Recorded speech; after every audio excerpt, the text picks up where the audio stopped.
This is Comic Geek Speak, episode 1805, Previews.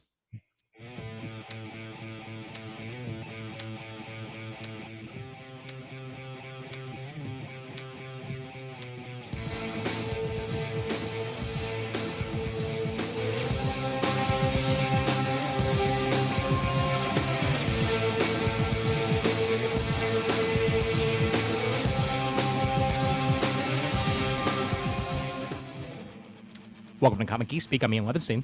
I'm Adam Murdo. I'm Chris Eberly.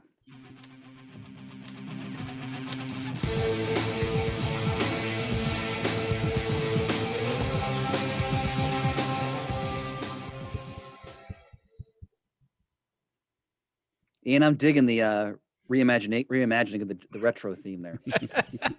Yeah, it's become easily my favorite. I'm glad I found that in the hole that it was living in for years. So welcome one and all to the show, and it is previews this Yes. month. Yep.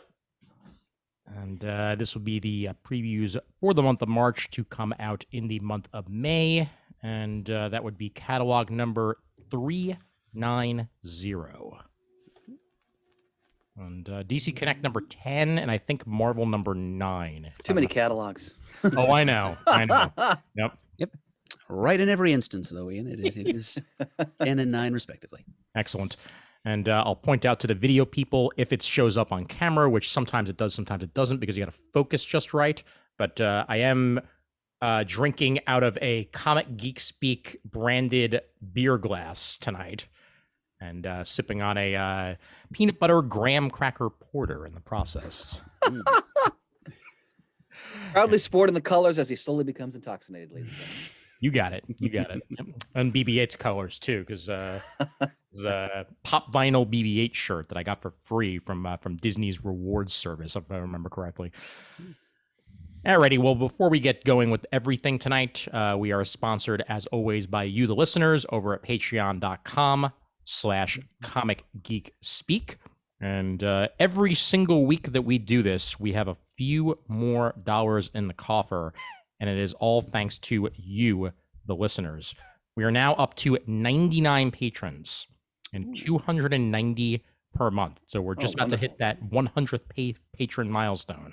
Mm-hmm. And boy, oh boy, to that. Have to come up with something special to mark the occasion if we hit that 100th subscriber. Most definitely, yeah. We'll think of something one way or the other. But either way, thank you guys so much for your continued support of the show.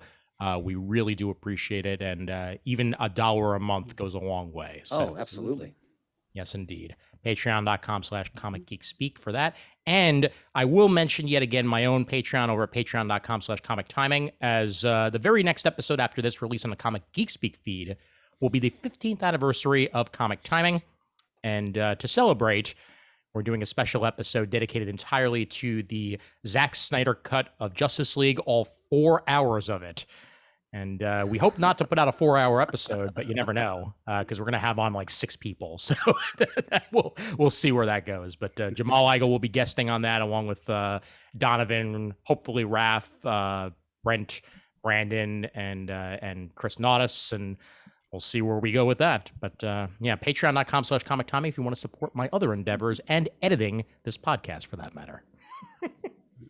Yeah, Ian is our warrior king here when it comes to that. Yep, and I gladly take the reins. All right, and Murd, you have some news on the best of 2020. Yes, thank you, Ian. Well, as those of you who've been paying attention know, we have finalized the slate of nominees for the Best of 2020 awards as of a couple of weeks ago. And because, as Ian just related, next week we're not going to be recording an episode of CGS per se. We're going to be doing the Comic Timing Snyder Cut extravaganza. We decided, what the hey, we're going to give you guys another week to get your final votes in for the Best of awards. The deadline had been 11:59 p.m. Sunday, March 21st. Go ahead and take until the 28th now. So the ballot can be found at thecomicforums.vanillacommunity.com. You can also find the same ballot at our Comic Geek Speak supergroup page on Facebook. Take a look at it. Choose one nominee in at least 12 of the 16 categories, and type them into an email and send it to bestof@comicgeekspeak.com in order to cast your vote. And I'll tabulate all those votes, and we will award the awards sometime, probably sometime in early April, it's looking like. So please do participate, because it's that much more fun when more voices are heard. Yep. And remember, that is 1 for 12, not 12 for 1. Don't nominate 12 in one category. It's not right. Definitely not. Yep. Alrighty. And one more thing before we get to previews. Apparently, a listener pointed out on our YouTube channel, which is just the very easy youtube.com/comicgeekspeak, by the way. We never do actually mention where we can find it. So it's just youtube.com. End of episode boilerplate. Very good point. Yeah. It's just youtube.com/comicgeekspeak. Let me double check that is indeed the URL. I believe it is. Comic Geek Speak. And yep, gets you right there. So youtube.com/comicgeekspeak. We got a comment on actually on the best of 2020 episode that apparently Comic Geek Speak was mentioned in one of the most recent episodes one of the most recent issues of Immortal Hulk. He had said it was a Q&A, so I don't know whether that means it was a Q&A with the creators or whether he just meant the letters page. But either way, if a listener out there could confirm this and either send a message to comicgeekspeak@gmail.com or comment on this very episode's YouTube page or go to the super group or the forums or what have you, we'd love to find out what it was, and if you can maybe even scan it, that would be great, because we had not heard about this, so this is news to us, and we're very happy to hear it. Hopefully it's flattering. Those bums over at Comic Geek Speak. No, I don't think we've given anybody at the Immortal Hulk any reason to curse our names. Oh, I know. Yeah. Yep. And we'll give them even less reason to curse our names in an upcoming episode. Yes. Yep. We're not being catty about it. Our next book of the month is Immortal Hulk, and we've been holding it for a while, and we will hopefully have that out to you sooner than later as listeners. So look forward to that. But yes, if you can find which Immortal Hulk issue it was that mentioned us, let us know, because we want to know. Oh, yeah. And on that note, Previews. So let me get that whisper one more time, Murd. Preview. Thank you. And the wind cries preview. Oh, I love this man. Oh, Fantastic. Murd. First off, let's look at this cover for previews. The amazing Amanda Connor with her new Invincible Red Sonja series, which we'll get to in Dynamite. Boy, oh boy, is she a draftswoman. That is an excellent cover. All right.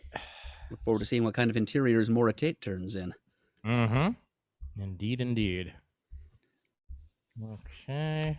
And as we get all the way down here, we begin with Image. And what does Image start us off with this time? Well, it's on page 32 as soon as we get there, but it's an interesting looking 9-issue miniseries. It's a book I absolutely will be ordering, that's for sure. Ooh, you're right. The Good Asian, #1 of 9. So I love crime noir, and in whether it's movies, television, novels, comics, and as I'm sure many listeners know for a lot of the stuff I'm always lauding on the show, but I'm really looking forward to this. 1930s Chinatown, a Chinese-American detective. That's really enough. I mean, I can't, art looks fantastic. Look at that cover. Are either of you familiar with Infidel? No, this is the first I've heard of it, so I'll have to track that down as well. Okay. Yeah, no, this looks very good. Offered again is Infidel, the trade paperback, so that is available from Image, as is Outpost Zero, volumes 1 and 3, which is the artist Alexander Tefenki. That's what he worked on before this, and the artwork that they give us is incredibly pulpy in all the right ways. Yeah, I'm immediately on board for this. Yeah, I'll probably be waiting for the trade on it, since 9 issues is a lot to buy in singles, but I will want to read this sooner or later in some format or other. Dare I say Darwin Cook-esque artwork? You may dare that, yes. Oh, yeah. Yeah. Immediately, the simplicity of it is kind of what draws me there. Hmm. Meanwhile, on the very next set of This is also a very pages- interesting concept. Yep, page 36, Time Before Time #1, written by Declan Shelvey and Rory McConville, art by Joe Palmer and Chris O'Halloran. Happy belated St. Patrick's Day. The year is 2140, and to escape a world with no future, many turn to the Syndicate, a criminal organization who, for the right price, will smuggle you back in time to a better life. That's enough. Yep. No, I love the concept. Illegal border grab that. crossing through time. Yes, exactly. Grab that time bubble and get cracking. That's I love time travel in general. It's my bag. Like both that and alternate reality stories are immediately what draws me to sci-fi.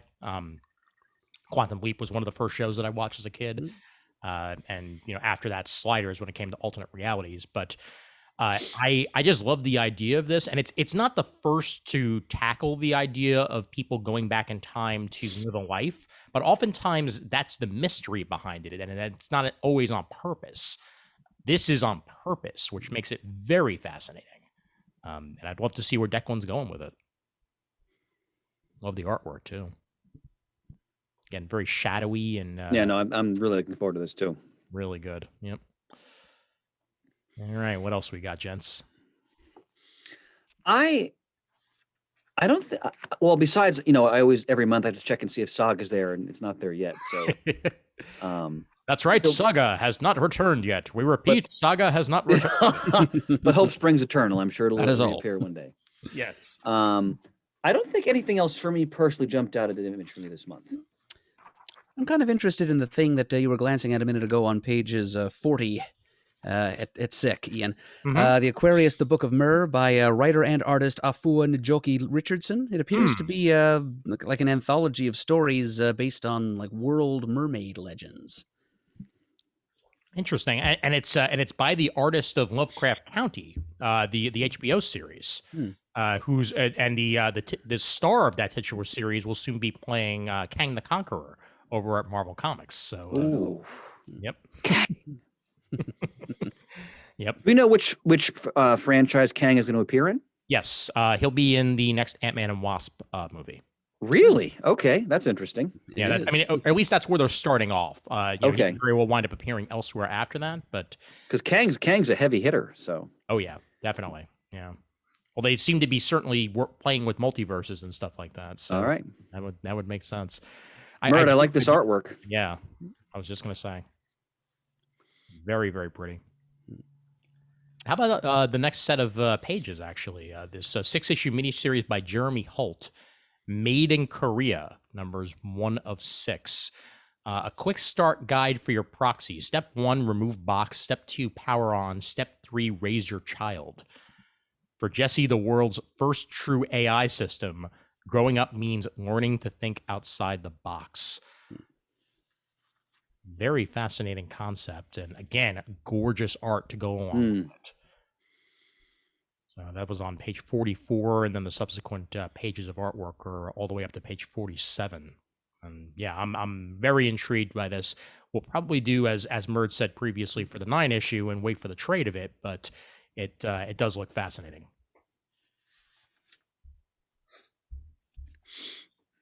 And the rest of this kind of looks like, also rans, except for one more. Hey Kids Comics Volume 2, Profits and Loss. Howard Chaykin giving us a new volume of Hey Kids Comics. They've known for years the beginning of the end, so why won't the damn business just die already? Because we wouldn't have a podcast, that's why. There's always back issues. That's true. That is very true. Yep. Page 50 goes into Chaykin's love letter of the comics industry. I'm not quite sure anymore, but 6 issues of that coming soon, and Profits and Loss and Howard Chaykin. Speaking of the comics industry, I dived into that new Stan Lee biography. Good. By forward the time of a comic talk, I'm sure I'll be finished with it, and I'll comment on it then. But Yeah. it's interesting to say the least. Okay. Good enough. Oh, there we have Eric Larson doing his riff on Alpha Flight, it would appear. Oh, Page yeah. 53. North Force number 0, which is a reworking of Savage Dragon number 259. So it's fun to say those very high issue numbers for Savage Dragon because there's so few comics on the stands these days in the triple digits. But apparently this team of Canadian superheroes appeared in that issue of Dragon, and this is just taking that story and kind of turning it inside out a little bit to refocus on the newly introduced Canadian superhero characters, including some profile pages about the new Canadian characters. So I kind of love that bear in the background. That may be the stalwart of. I was admiring the bear, like with the trunks and the boxing boots. Yeah. Yep. it's a good design. Exactly. I would have created a humanoid moose if I were he, though. Any chance to hear Murd enunciate words like moose? I'm very happy. Oh yeah. Moose. Stillwater number 7. Page 54. So now we're on to, I guess, the second storyline, correct? Yep. So the trade cover 1 through 6, which I've read, I raved about that recently on this program. Definitely looking forward to picking up issue 7. Yep. And a book that I have raved about gets its first volume released on the very next page, page 55, Crossover Volume 1. I've only read a few issues of it so far, so I look forward to reading the full trade, and I'm happy to see that it's 1 through 6 collected in this. Not and you were lauding this. You were lauding this during our awards episode, right, Ian? Mm-hmm. I was indeed. Okay, yeah. Yep, it was. I believe my best sleeper hit, if I remember correctly. Mm-hmm. It's fantastic. It really is. Anyone who's a fan of comics and we're wondering, what they would be like in our world, should really fear that after reading this.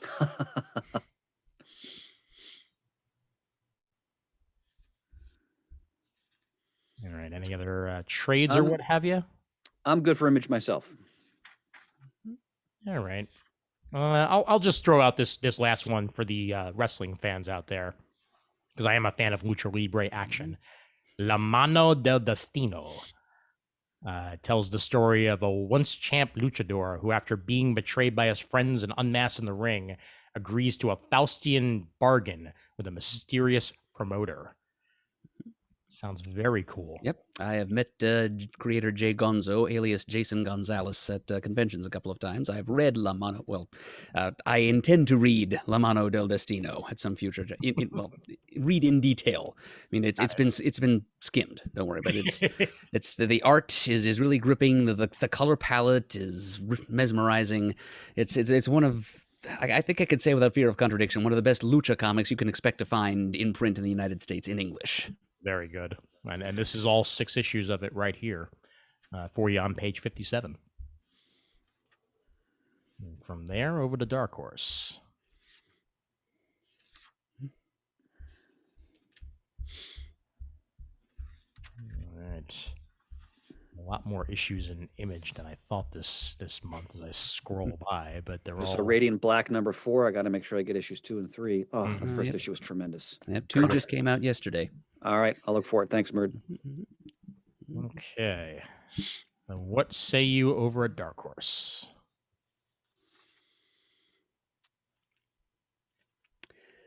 Well, I say I would call Shane's attention to page 89 if he were here, because we have got a new prose novel about Buckaroo Banzai. Oh, wow. A movie I still haven't seen. Yep, same here. But yeah, it styles itself as a sequel to The Adventures of Buckaroo Banzai Across the Eighth Dimension. It's called Buckaroo Banzai Against the World Crime League et al., a compendium of evils.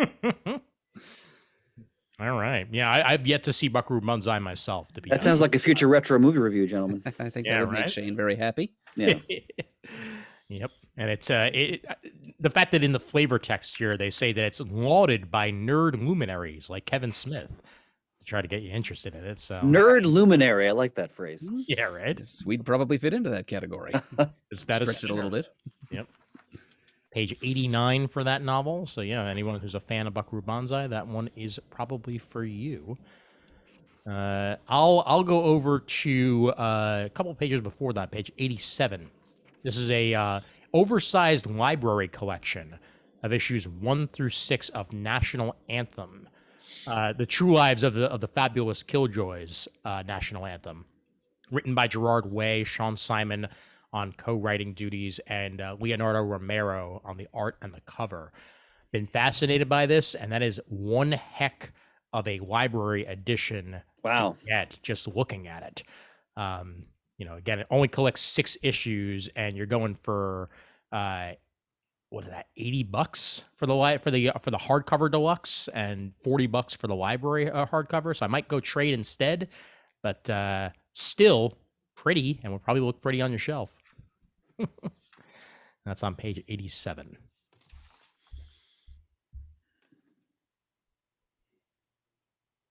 Actually, I should point out on page 88, the great Dave McKeon has a graphic novel coming out. Yep. Raptor, a so-called graphic novel. Very cool. I'm not familiar with the story, but it's Dave McKeon, so yeah, that's really enough. Yeah, his artwork has been great for years, and obviously anybody who has pedigree of being involved with Sandman in any way is kind of immediately a comic book luminary. So good to point it out. Page 88.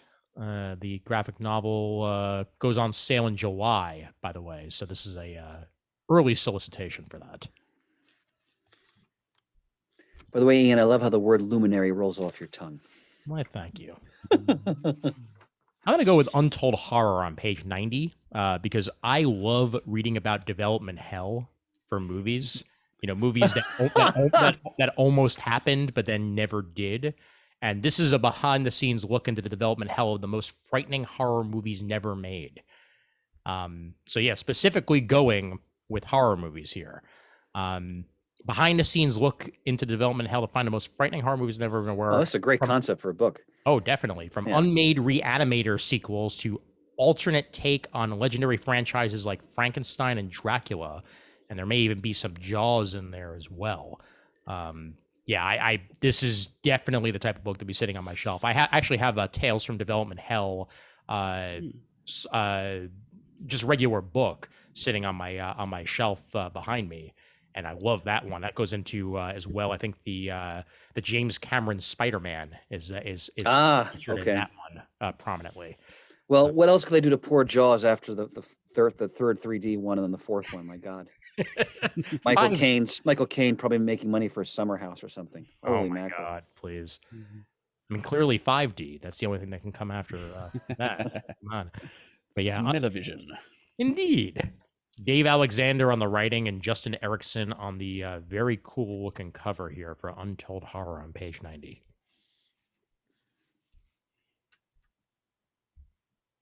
All right. Anything else from Dark Horse? I think I'm good this month with Dark Horse too. Yeah, kind of a light month for the first 2 out of the gate. Not a lot really calling my name. Scrolling through real quick to see if anything suddenly catches my eye, but nah, not really. All right, I guess in that case, over to DC. DC it is. Sure thing. All right, let's go. And over at DC, as I make this image smaller here,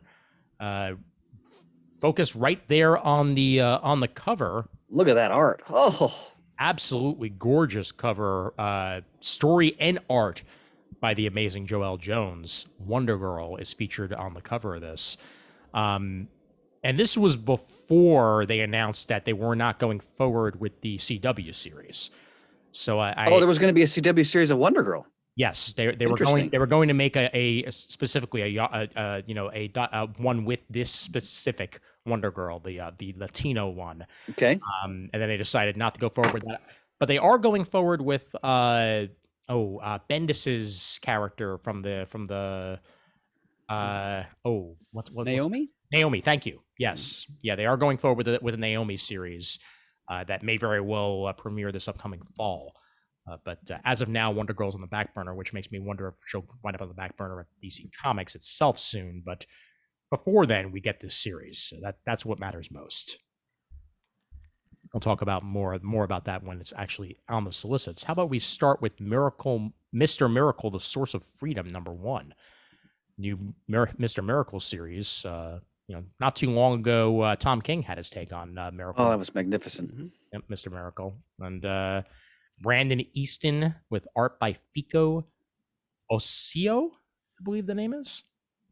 Let me admit how out of it I am with some of this. Like, what is Future State?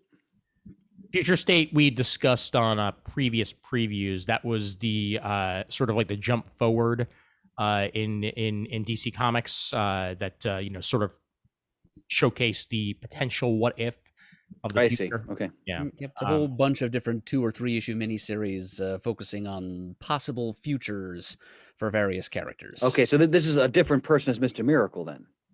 Well, it's Shiloh Norman, so it's it's a variant Mr. Miracle that we've seen before. It's Okay. not scot free. Yeah. Yep. So Mr. Miracle number 2, essentially, who's shown up many a time before, but this is spotlighting him and bringing him back into prominence a little bit. So could be pretty cool. Brandon Easton on the writing, and again Fico Osio on the art. That's on page number 2. I know in the future, because Shane comes with us tonight, that he wants to talk about some of these new DC comics. Oh, definitely. Yep. We'll absolutely give him the chance. Oh yeah. Wonder Girl number 1 on the very next page, page 3. It's written by Joel Jones as well, with the art by Joel Jones. Yeah, I am, of all the Future State books, this is the one that has my interest the most, I think. Just for how gorgeous it looks, and curious about the new character. I love new wonders of any sort, and this Yara 4 character has me intrigued, and hoping she sticks around and maybe finds her way into the Titans or the Justice League at some point. But, we'll see where she goes.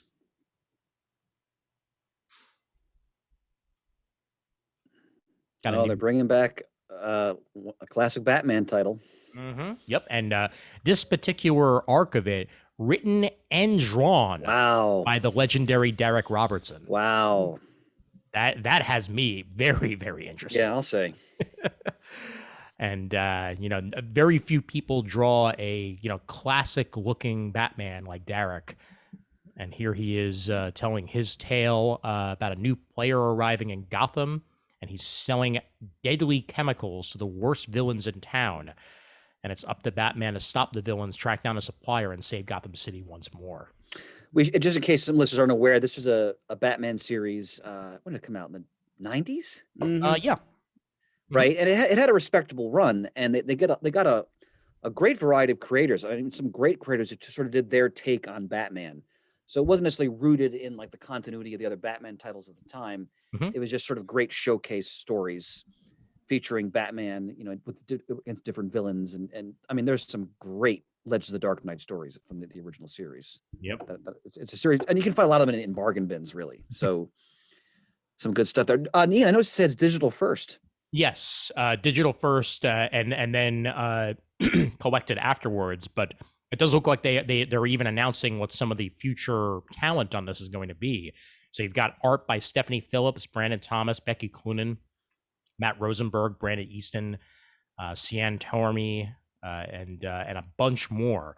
So it looks like they do have at least a few issues of this lined up before they decide yay or nay on continuing it. But yeah, nice to see any sort of anthology series. I'm happy to see back, and this is a nice way to get different creators' take on the Bat.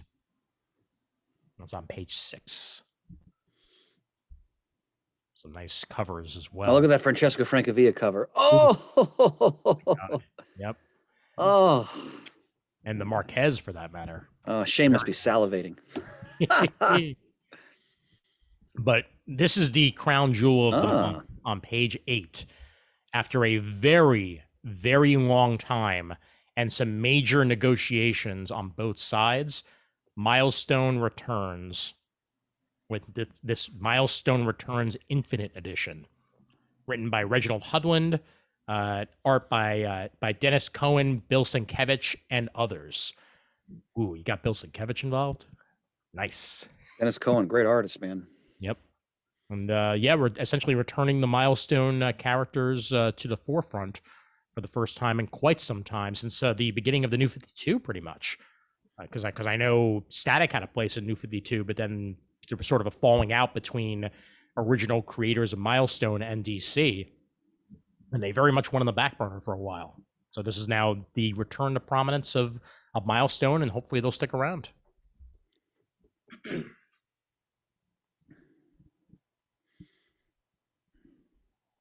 Page 9, DC Festival of Heroes, the Asian Superhero Celebration. Always like to see these sort of things, and some great creators involved too. Greg Pak, Gene Lin Yang, putting together as many. Chang, Jim Cliff Chung. Chang. Oh, yeah. I mean, come on. Yep, Bernard Chang on art, Dustin Nguyen, Marcio Takara, putting together a bunch of stories about the Asian characters in the DC universe, including my favorite Ryan Choi. Looking forward to it. There's a can't miss. Wow, Johns and Knock. Yep. We know Ian's getting this one. Oh yeah, absolutely, absolutely. I mean, I'm a huge fan of Stargirl to begin with, but this is a team I can't pass up. Murd, is that the vigilante in the lower left there? Yes. You see, Okay. that's, he was a member of the Golden Age super team, the Seven Soldiers of Victory, Right, yeah. along with the original Star Spangled Kid and Stripesy, Yeah. and that's kind of the topic of this issue. It's and I'm not sure in which version of reality it's taking place, but Stars and Stripe are getting the old team back together, including, for the first time now, they're acknowledging Green Arrow and Speedy, since in the Golden Age, like the Earth 2 Green Arrow and Speedy were Right. founding members of that team, and now we're getting the new 52 DCU rebirth. Is that Shining Knight? It is, Okay. complete with his television-friendly beard. And the masked lady below him is Jill Carlisle, the most recent Crimson Avenger. And there's a mystery 8th Soldier of Victory. So yes, this is a must-buy for me too. Oh yeah, absolutely. They teased this in Infinite Crusade, mentioning that the Seven Soldiers were going to come back along with Stargirl. So yeah, I mean, come on, Johns and Knock, and they also tease me because there's a variant cover by Mike McCone.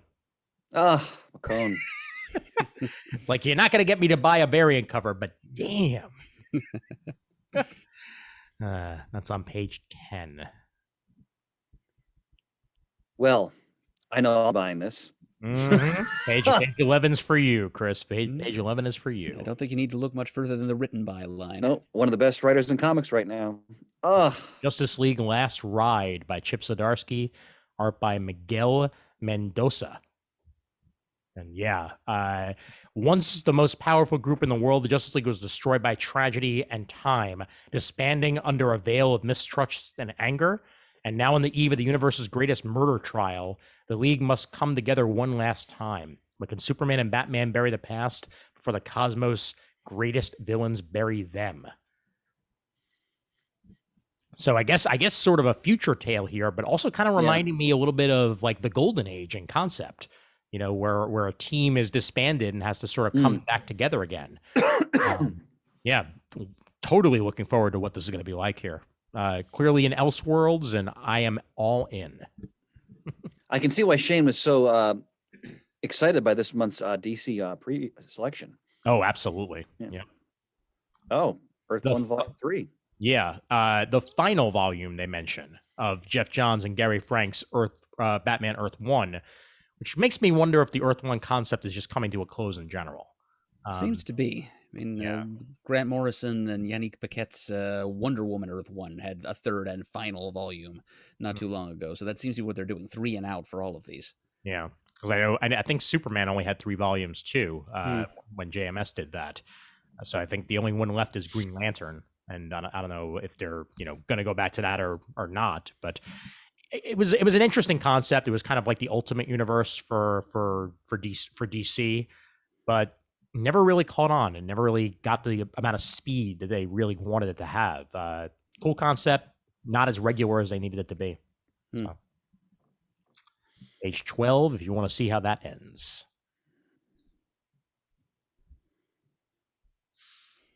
Page 14, I remember hearing this announced. Mariko Tamaki with art and cover by Yoshi Yoshitani. It's a graphic novel called I Am Not Starfire. and it's the story about Mandy, the daughter of a super famous superhero, Starfire. So it's about the daughter of Starfire and having to deal with the fact that she is not like her mother. Very cool, coming of age story here. And dealing with the fact that your mother looks like Starfire and you're just a regular person. So Is her father Dick Grayson? I don't know. We're gonna have to Okay. find out. Question. Yeah. It's an excellent question, one that I'm sure may very well wind up coming up in the graphic novel itself. But Mariko Tamaki has a good pedigree to her. Did a Harley Quinn graphic novel before then, Breaking Glass, and looking forward to what this is going to be like on page 14. I kind of love how DC threw the super armor on Jonathan Kent. Like pretty much the New 52 costume, just rebranded for a teenager to make it look like cool and hip or what have you, because it just never really worked on Superman himself. That's that if you're looking for the visual I'm talking about, that's on page 17, by the way, Superman number 31. Well, does Superman really need armor? No, he does not. Yeah. On very rare occasions. Yeah. Like if he's traveling to a red sun system or something. Yeah, exactly. Ooh, look at this! Look at this cover for Batman Black and White. Ooh, issue 6, Black and White, John Romita Jr. Oh my God! Woo. Nobody in comics draws rain better than John he's, Romita Jr. He's the master. Yep, absolutely. So good. That's on page 22. He will have interiors in this one, along with Klaus Janson, Nick Derrington, James Harron, and Carrie Randolph as well. And the written stories by Scott Snyder, Nick Derrington, Elsa Charretier, John Arcudi. Oof. Man. That's a damn good issue right there. Yes, indeed. Yep. Page 22, number 6 of Batman Black and White.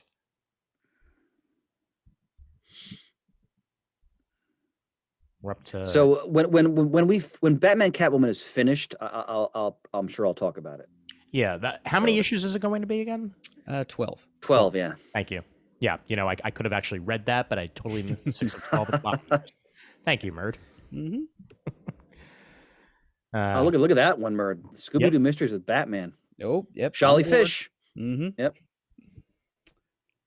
Page 25 on that one, and I like that the Joker design is very reminiscent of Batman the animated series. Yep. Mm-hmm. Love it.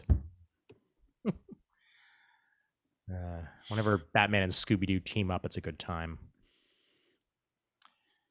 We still have Jean Lin Yang is still writing a specific Superman and Batman, by the way, and that's the one from the movie serials, and I love it. Oh. Yep. Page 26 for that one. Just very distinctive differences in their costumes, especially with the Superman shield there. Yep. You don't see the gold one very often. Doesn't look like Batman's ears are as floppy as they appeared on screen in the old serials, but we'll let that go. No, it does not. Yes. Art provided by Yvonne Reis, which is also a plus. Yes, it is. How about this? Batman Urban Legends, talking about Chip Zdarsky on page 28. He gets to write some Batman, along with Batman, Matthew Rosenberg, and more. And yeah, again, I feel like we're getting the return of these type of comics where you get multiple stories from multiple creators all in the same comic. Mm-hmm. It makes me very happy to see it return. Absolutely. Yep. It does feel a bit like the early 90s when you had Shadow of the Bat and Legends of the Dark Knight monthly. Yep. Very good point.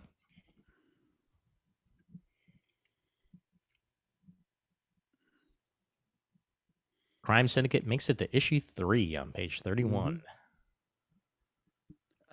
It's hard to react when it sounds like getting to issue 3 of a comic is like a major achievement now. Well, I mean, it's Crime Syndicate. I mean, you don't exactly expect them to. I mean, even if it's a 6-issue miniseries, it could have very easily been canceled after issue 2. And we are getting all 6 issues of Crime Syndicate from the looks of it. It will happen. That makes me very happy. Yes, and me as well. Yep.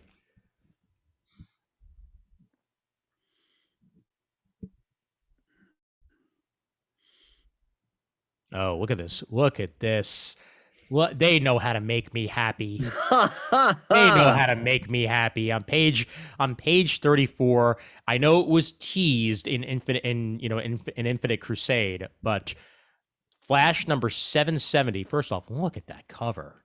Look at that gorgeous, gorgeous cover of Jay Garrick there in chains by Brandon Peterson. But it's teased. Wally West returns as the Flash of the DC universe.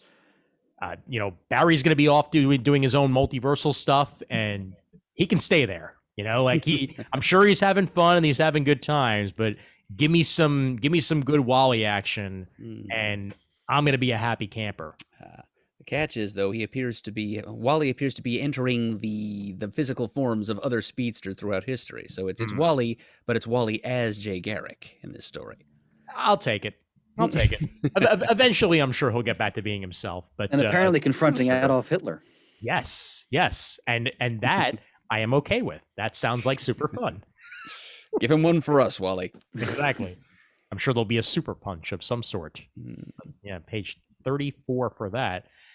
And check out that logo for Green Lantern number 2. Kind of reminds me of Kyle's logo from the 90s. Interesting, especially with like the angled lettering and what have you. It's not really a font you usually associate with Green Lantern. Yeah, so like the logo we acquired like later on in the 90s around the Winnick years. Yep, exactly. The one that Jim Lee designed. Yep. This is Jeffrey Thorne with art by Dexter Soy and Marco Santucci. Issue 2. Here lies a guardian of the universe. Page 35.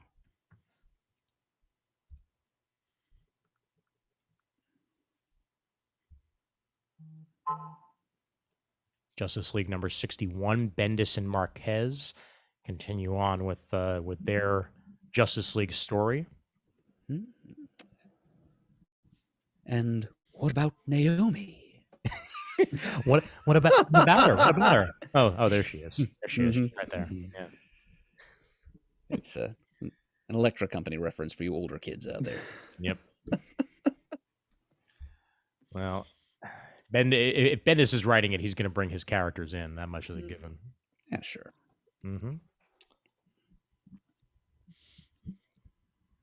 All right. What else we got? Anything else? Actually, Ian, go back to the other history. Sure. Please. Page 45. Murd, have you read the first issue of this? Yes. You praised it, correct? I did, yes. All right. I've read the second issue by now, too, which is kind of... it's like a give and take between Mal Duncan and Karen Beecher, Harold and Bumblebee of the Teen Titans, giving their varying and sometimes sharply contrasted perspectives on their time with the Teen Titans in the 70s. And number 3 is going to be Katana, and here's number 4. Coming from the same creative team, John Ridley, Giuseppe Camuncoli, and Andrea Cucchi. And this time it's the Renee Montoya version of The Question. Yeah, that I'm very interested in that. I've always loved Renee in the Question role. Great ruckus stuff involving that. Oh, yeah. Yep. Robin issue 2. Love the cover for that. And again, I'm a huge fan of that new Robin costume. I kind of dig the color scheme and the general look of it. Reminds me a little bit of the 1 year later costume that Tim wore for a while. And just keeping the grave warm for you, little birdie. I like the design on Flatline there. Yes, indeed. Yep. Joshua Williamson on the writing. And is her bag the shape of a coffin? It is. Fantastic. That's just a win. Page 46. Another series I'll discuss when it ends. Yep. We're going towards 12 issues. We're on issue 8 of Rorschach. And speaking of Rorschach, let's see if I can grab it from behind me here as the rest of you guys discuss. Oh, Levinstein performing gymnastics on camera. There it is. His German judge gives him a 5.0. Got a late birthday present. Ah, Doomsday Clock, the collected. I look forward to your reaction, brother. Yep. So now I get to sit down in bed and read it in old school book action. That's what I'm talking about. All right, what else we got here? Another Tom King series that I'll talk more about when I've mentioned Strange Adventures. I've been loving it. Yep, But I'll go into that more detail when it finishes up as Right, well. best discussed as a work as a whole. Yeah. most definitely. Yep. Looks like Teen Titans Academy is crossing over with Suicide Squad. That's going to be interesting. Yep. Both got some Con-El content. Mm-hmm. It's just incredible to me that all of a sudden, thanks to John Cena, Peacemaker is all over the place in the DC universe. Yeah, right. Because he still has simultaneously the best and worst headgear of the DC universe. Like it's just hanging there. It's just doing nothing. Love it. And since we mentioned Batman Black and White, Superman Red and Blue this month features Mikael Fief, Steven Seagal, Nick Spencer, Jesse Holland, and James Stakao, or it might be Stakay actually, and art by Mikael Fief as well. Duncan Rouleau, Christian Ward, James Stakay, and Laura Braga, all on page 54 there. I think I'm good for trades. What say you, gents? That's fine with me. Yep. Alrighty. I don't think I noticed anything. Yeah. There's a Justice League Bronze Age omnibus in there, which is always interesting. But yeah, let me see if there's anything else of note to call out. A whole bunch of future state stuff. If you do want to read DC Comics Generations, by the way, that led to this strange linear verse. Page 66 has the hardcover collection of that, which means a softcover should be close behind. But it's only $30 for the full. This features the Golden Age Batman with the purple gloves. yes, it does. Okay. Mm-hmm. Yep. Well, Steel and Starfire from the 80s, from the looks of it. Heroic Sinestro. Yep. The female Dr. Light. Mr. Gold and Commandy. Yep. It's an interesting and eclectic bunch there. Collecting the 2 one-shots, Generations Shattered and Generations Forged, and also a quickie short story from Detective Comics number 1027. Yep. And speaking of Wally West, here's some Walter West for you. Yes, the often forgotten Walter West on page 67, written by Mark Waid near the end of his run. But this was Hyper Time at its finest, as they dug in there and found an alternate Wally West that turned out very different than our Wally, and he basically came in as the Flash for a while as a replacement. And I really enjoyed Walter. He was a little bit more complex and damaged than Wally was, but loved the character's design and that gorgeous black costume that he was on. Yep, the giant silver lightning bolt. Yep. I'm sorry to say I've yet to read the Wade run on Flash. Ooh, I know it's classic, but you got to make that happen, man. Yeah, you got to make that happen. that is made for you. It is classic stuff. If you read only one Flash run in your lifetime. All right, that's Murd. Yep. That seals it for me. Page 67 has that, by the way. Wade, Augustine, and Casey on the writing. And so Wade's run was lengthy, right? Like he was on a book for years, right? Okay. Yep. Better part of a decade, yeah. Yeah. Yep. And then he had then I think he gave way to Mark Miller and Grant Morrison for a while. Well, yeah. There was kind of they spelled him for a time, and then he came back, and then when he finally left, more or less I think he came back many years afterwards, and that run is not as storied. But Jeff Johns picked up pretty much where Wade left off the first time. Yep, pretty much. How about this Fourth World Omnibus, the John Byrne stuff from the 90s? I know it's not exactly as well regarded as some of the other Fourth World stuff, but it's John Byrne, so like you're gonna either love it or you're gonna meh it either way. But for fans of John Byrne out there, you might want to check it out because it's got art not just by Byrne but also by Simonson. It's on page 68. Oh, look at that! Yep, Bronze Age Omnibus of Justice League, as previously mentioned, on page 70. Conway, Levitz, and Pasco. Art by Dick Dillon, George Tuska, and a whole bunch more. Yep, the redoubtable Dick Dillon, I think he's got just about the longest run on Justice League of any artist who ever lived. And this also includes when Black Lightning turned down an invitation to join the JLA. Yep, as referenced in the Other History of the DC Universe #1. There you go.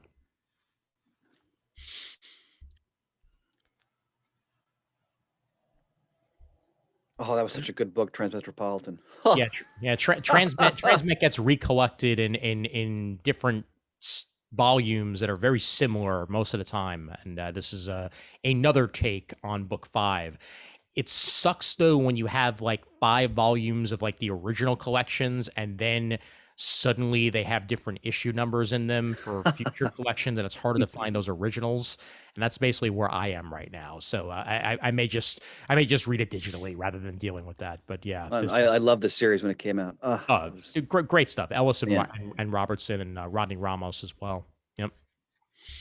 All right, gentlemen, over to IDW. All righty. Okay. We got There we are. So we have a new Snake Eyes series, co-written by Rob Liefeld, and he does the art. Interesting. I mean, he's kind of been drawing Snake Eyes for years, whether he's been drawing Snake Snake Eyes or Deadpool or yada yada. Exactly. Now he just gets the opportunity. I mean, good for him and good for fans of Rob Liefeld. And yet again, feet on the cover. Whether or not there will be feet in the issue, stay tuned. But feet on the cover. Looks like it can, when you look at these sample pages. Yeah, no, it does look actually like he may have actually worked on his draftsmanship a little bit. Although this one in particular here, I'll zoom in on at the bottom of page 117. Every single Liefeld character ever has made this pose. Every single Liefeld character. Yeah, I've seen that before. Yeah. Including the women, for that matter. They've made that pose too. On page 125, a new printing of the Final League of Extraordinary Gentlemen saga, The Tempest, which I read about half of. I have to get back to it, but it was wonderful. I didn't put it down because I wasn't enjoying it, but Alan Moore and Kevin O'Neill's signature creation. I mean, if you haven't read The League and if you love, pulp characters and, Moore's just approach to dealing with the comic book medium itself, and there's a lot of meta commentary about comic books throughout some of these stories and the way he applies these classic characters and puts them in the situations. These are just magnificent. So, yep, check it out. Seminal works. Let's go with this. The Science of Surfing, a Surfside Girl's Guide to the Ocean by Kim Dwinell. This looks cute as heck. Mm-hmm. The ocean is packed with plants, animals, water, and science. Ride the waves of knowledge with Sam and Jade as they explain all about the amazing wonders of the sea and have a blast doing it. And that sounds like a blast to me. Mm-hmm.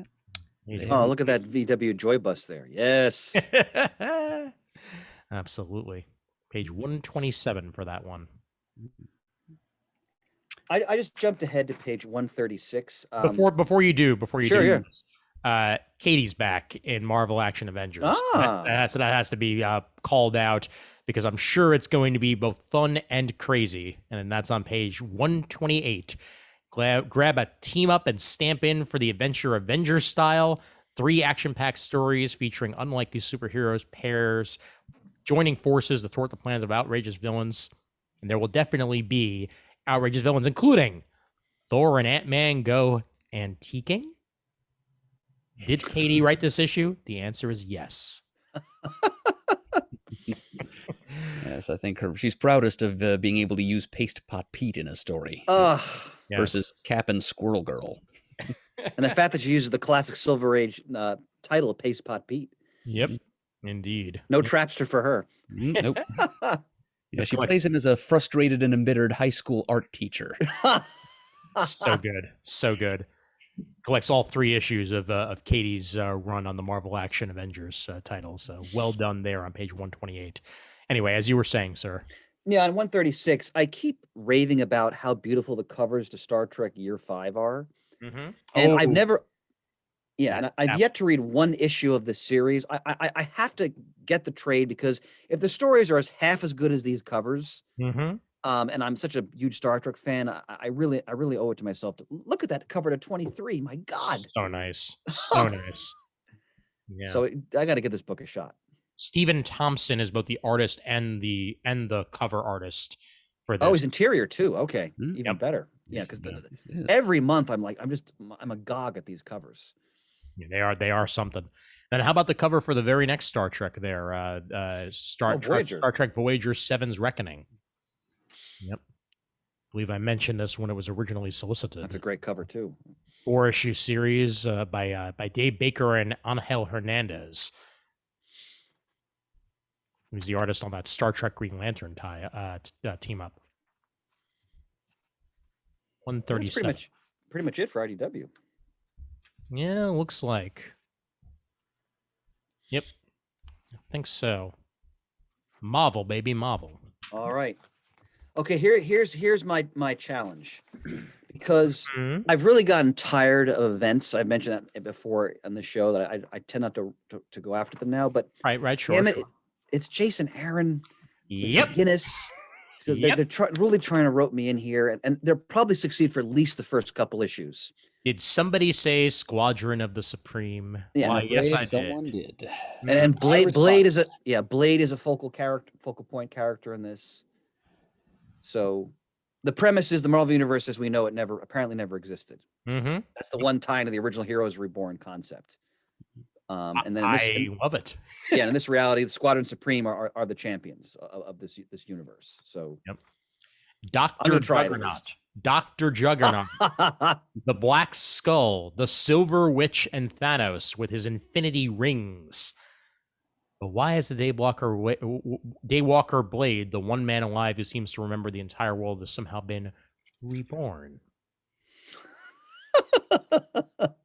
Although I gotta say something here, and I mean I know it might not be intentional, but how's it always the black guy who remembers everything? Because I'm thinking back to Age of Apocalypse and how Bishop was the only one who, and I mean, mind you, I think Wolverine was the one who remembered everything in House of M. So I'm reading that story right now, and you're absolutely right. Yep. Yeah. So is that your first time reading House of M, Murd? Yep. I've just read my way up to it. Terrific. Good timing on that, Murd, with WandaVision and what have you. Right. Look at some of the people who are giving Ed McGuinness a hand on the art. Dale Keown in issue 2, Federico Vicentini in number 3, James Stocco again, who's I think Orc Stain, I think, and also some Godzilla stuff that I thought was really good. Mm-hmm. I'm looking forward to see how his art style and McGuinness's mesh in issue number 4. Oh my God! Yeah.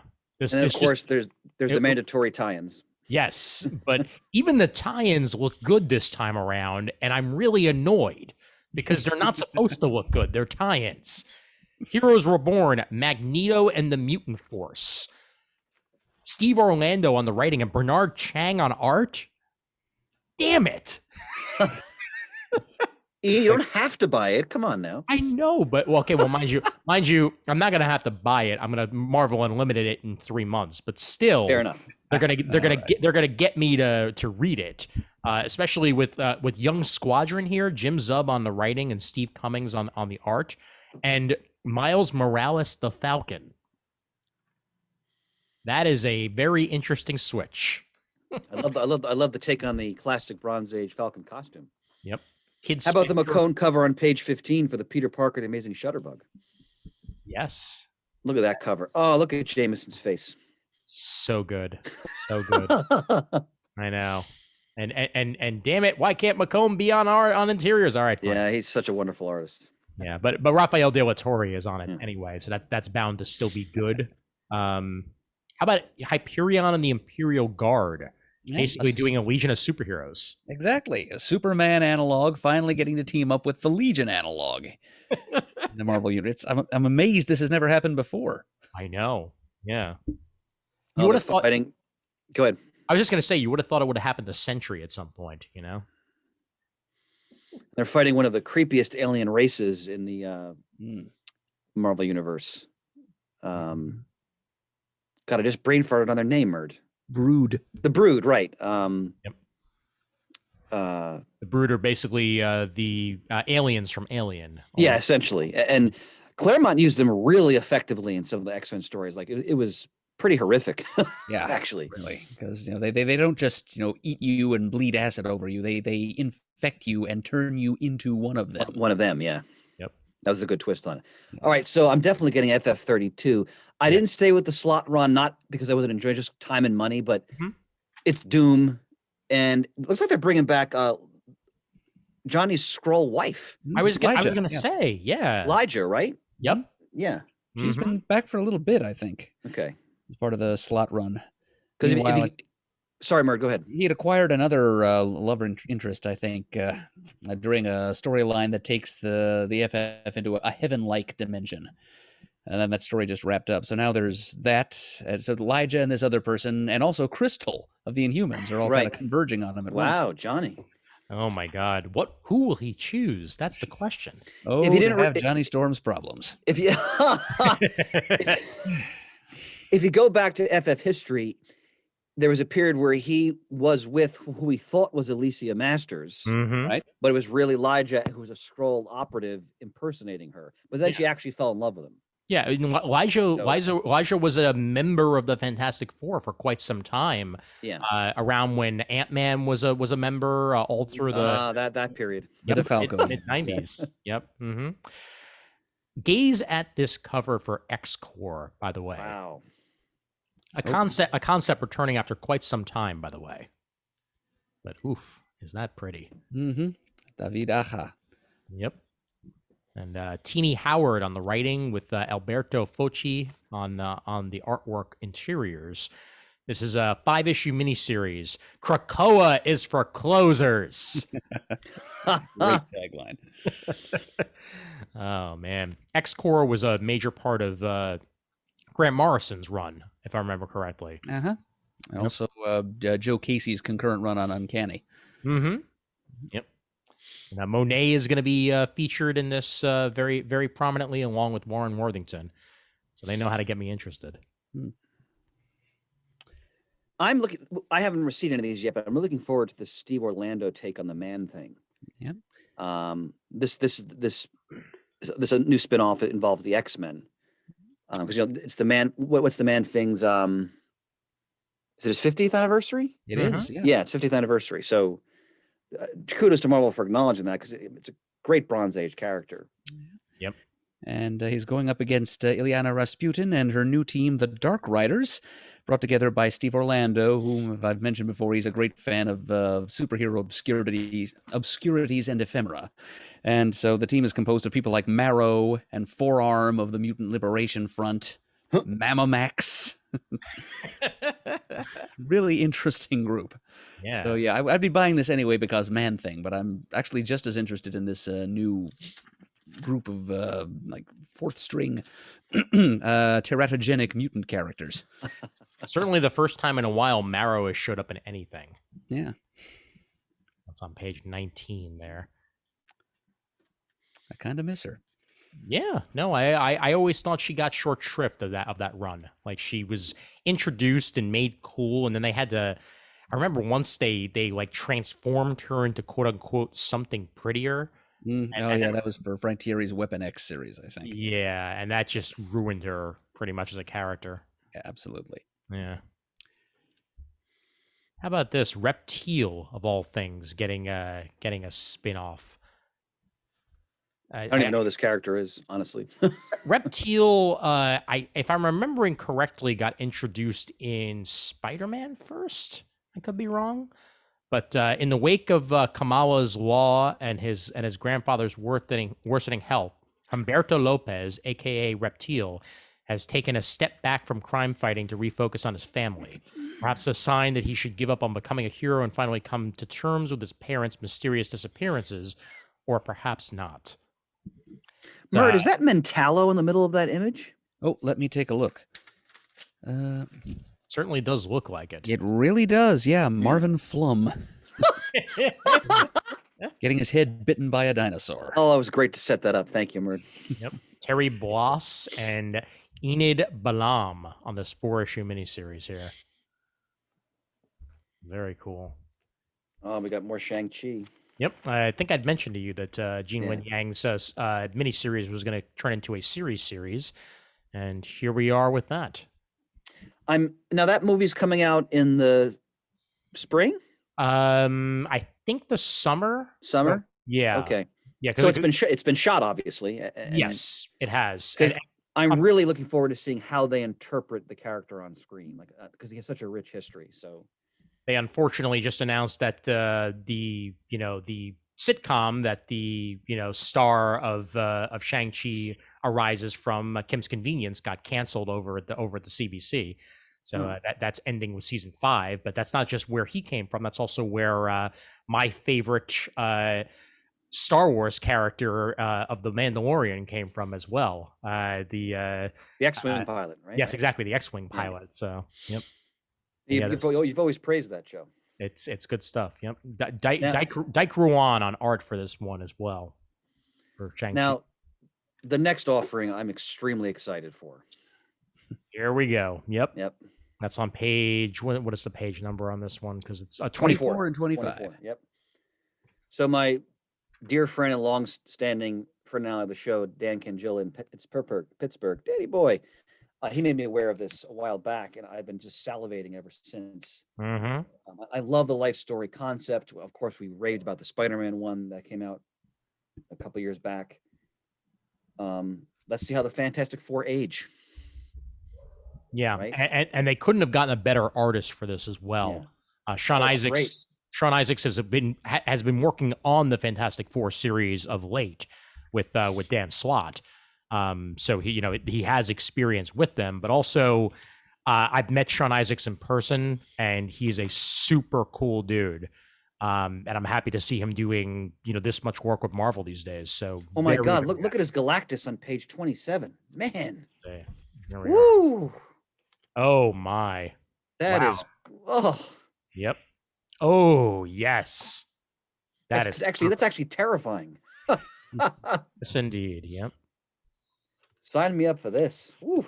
I even enjoy his Mole Man. Oh yeah. Very good. We talked on pages 30 and 31. We talked last month about the new Kurt Busiek of the Marvels. Chip Zdarsky doing Spider-Man, Spider Shadow, which involves the symbiote. I mean, these are all books we're totally going to talk about when we read them. I mean, and look at that cover. I was just going to say that chilling cover. Jeez. Oh my God. Phil Noto on that, send-offs to many a horror movie, and just so good. Mary Jane. Hang in there, Mary Jane. Hang in there.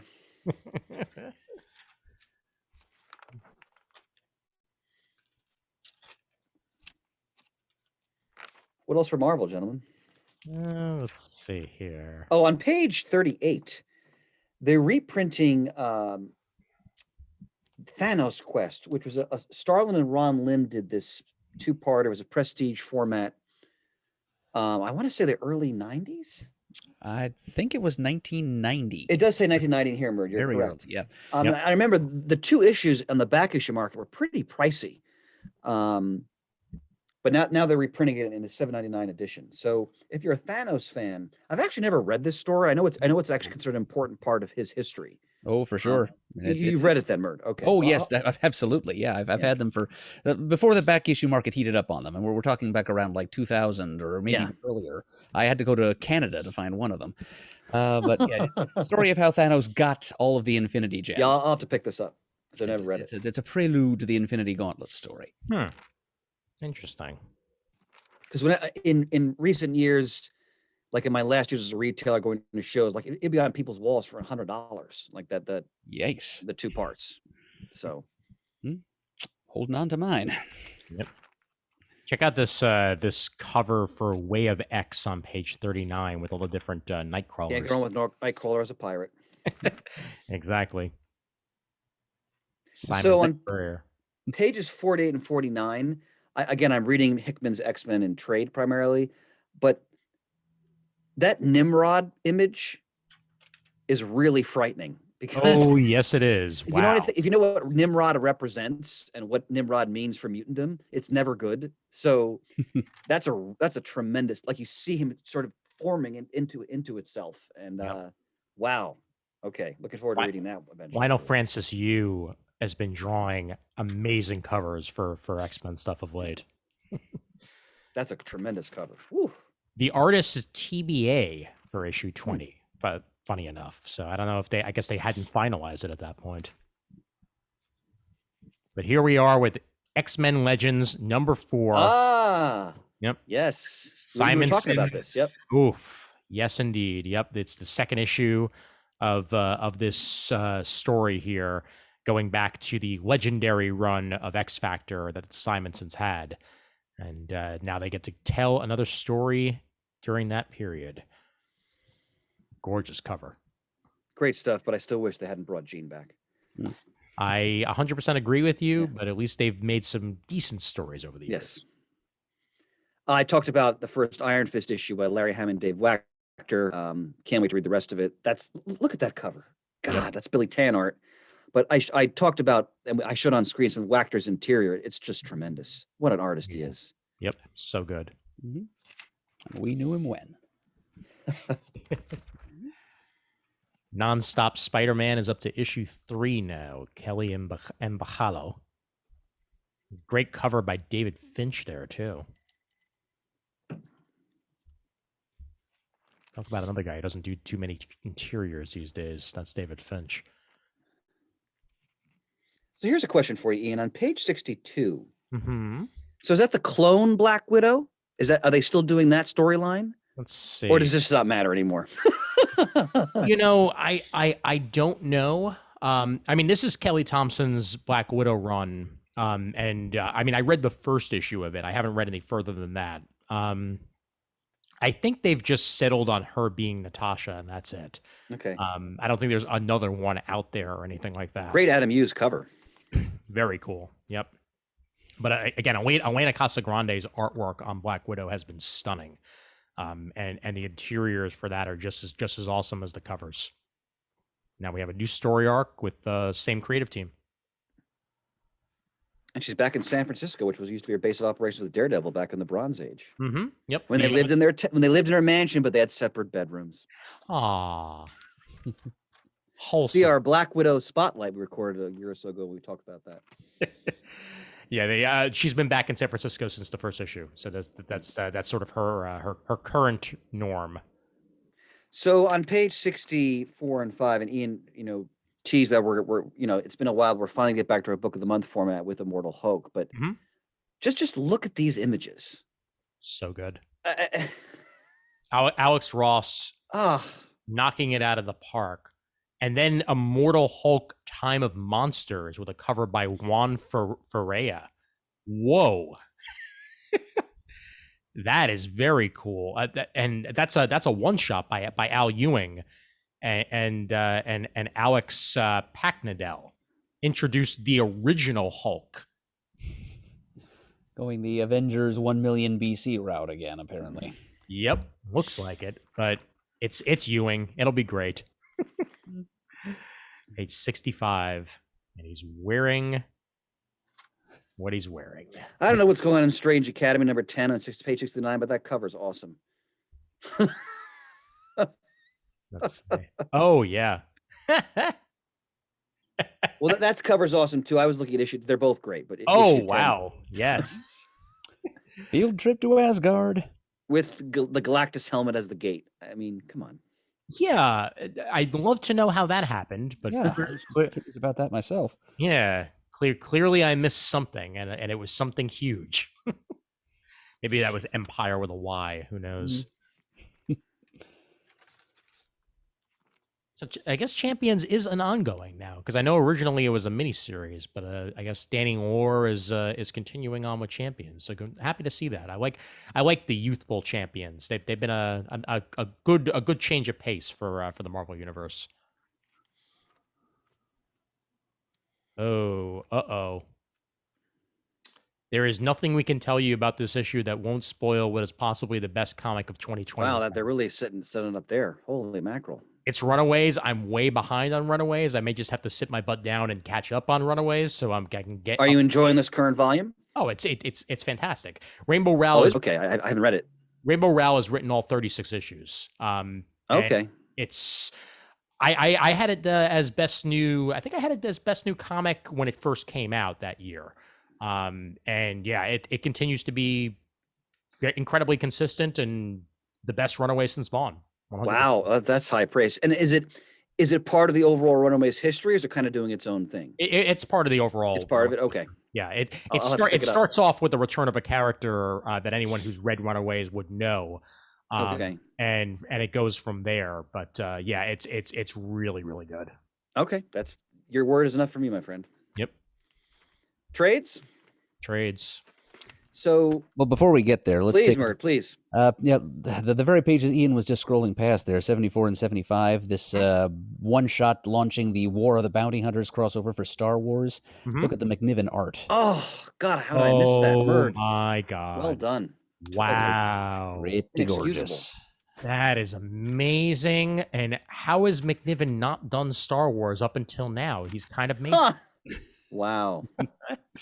Well, Shame on people me for smacking their blowing heads by over that. Look that. at I'm that. sure. Yeah. Oh wow! And look at that carbonite. Oh my God! Charles Soule writing. That's quite a team there. No, Wow. absolutely. So, Look at Slave One moving through space. Yep. Oh, okay, I'm getting that. So good. So good. Yep. Yeah, I've raved all. Soul Eater too. Star Wars comics and Marvel are always consistently excellent. Yep.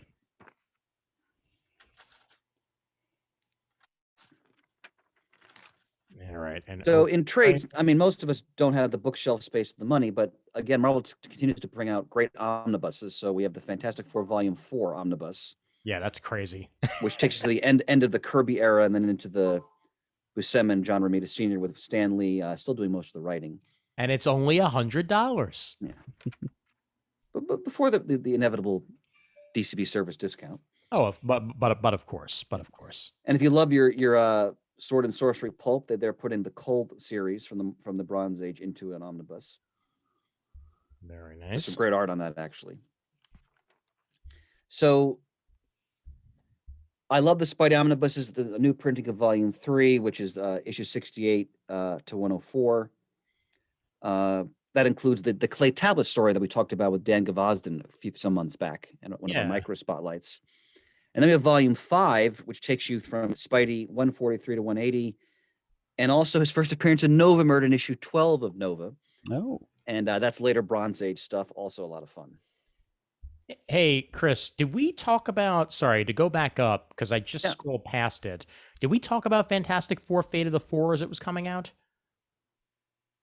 Page 98. Chip Zdarsky on writing. Hold on. Penciled by Jim Chung, Valerio Sheedy, Ramon Perez, and Declan Shelby. Yeah, this is collecting the Marvel 2-in-1 series. Oh, there we go. Well, which I read and which was wonderful. Yeah. There we go. Okay. Okay. I was fooled by the title there for a minute. Yeah, same here. Because I thought it might have been a miniseries, and then and I read. No, I rated this like the Marvel 2-in-1 annual. I may have made that my single issue of the year. It's one of the best Doctor Doom stories I've read. This is a great collection. I highly recommend that series. Thank you for catching that, Ian. Yep. Yeah. A couple pages back. First 12 issues of that, actually. Yeah. I think that's the whole thing. Got it. I don't think it ran that long. Mhm. Jumping back, because I always have to mention when they put it back in print on page 96, Jessica Jones, the Alias Omnibus. Yes. If you want to read Bendis at the height of his powers, Oh, yeah. this is one of his. For me, it's one of his greatest creations, and one of his best series that he ever did. Of course, with the great Michael Gaydos on art, Dave Mack covers, Mark Bagley doing the wonderful insert page where they show her as a superheroine. So good. Before she goes through what she goes through with Purple Man. The television series was wonderful. I thought it really captured the spirit of the story very well. But if you want to really know where it all started, you got to read. This is a fantastic series. Oh, yeah. Absolutely worth it. And for that matter, it's not collected in here, but the later return to Jessica Jones that Bendis had right before he left Marvel was exceptional as well. Yes, that was also excellent. Well worth tracking down. Yeah. Yep. All right, Murd, I have to comment because I need to appreciate, especially on page 103, Captain America Bicentennial Battles. Yes. So this is a reprint of one of the Marvel Treasury editions, which was all done by Kirby. This is during when Kirby had returned to Marvel in the latter 1970s. And, he takes Cap through various periods in American history, It's a lot of fun. Mm-hmm. It's Kirby in his wacky late Marvel period.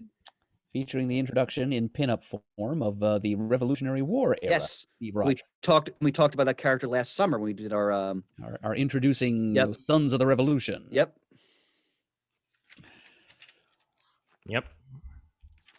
Still love that outfit.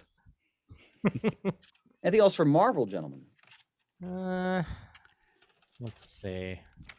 Well, Ian, I'll point out, because I know you probably enjoy this title. On page 119, they're putting Generation X. They're giving Generation X the Epic Collection treatment. Nice. Very nice. Yep. Danny O'Brien would appreciate our mentioning that, too. That was a fun series. Yep. Lobdell, Nicieza, and Hama, with pencils by Joe Mad, Roger Cruz, Andy Kubert, Chris Bacalo, and Tom Grummett, Chris Alexander. And on the next page, if you're a Moon Knight fan, as a couple of members of our extended family are, they're getting Moon Knight and Epic Collection treatments. They're doing the early period of Moon Knight's, his first appearances in the classic Werewolf by Night, his appearances in Marvel Spotlight, Defenders, Spectacular Spider-Man, Marvel 2-in-1, and the first 4 issues of the classic Doug Monk, Bill Sienkiewicz series. Yeah, and some stories from the Black and White Hulk magazine. Right. He was in the Rampaging Hulk magazine. Good catch there, Murd. So if you want to get in on the early history of Moon Knight, there it all is collected. Yep, reasonably priced package, 500 pages, $40. Very reasonably priced. Yep, those Epic Collections do a good job of that. For instance, for Marvel, gentlemen? Yeah, I was just going to say the Mike Barron and Steve Grant Punisher era being collected. That's the 1987 Punisher. But good writers involved, and I loved that series when I was a kid. Like I was like early teens, like it was perfect age to like get into the Punisher. Oh yeah, yep. Absolutely. All right, I think that's pretty much it. All right, rest of the book. Okay, and here we go. We're gonna set it off like it's dynamite. Oh.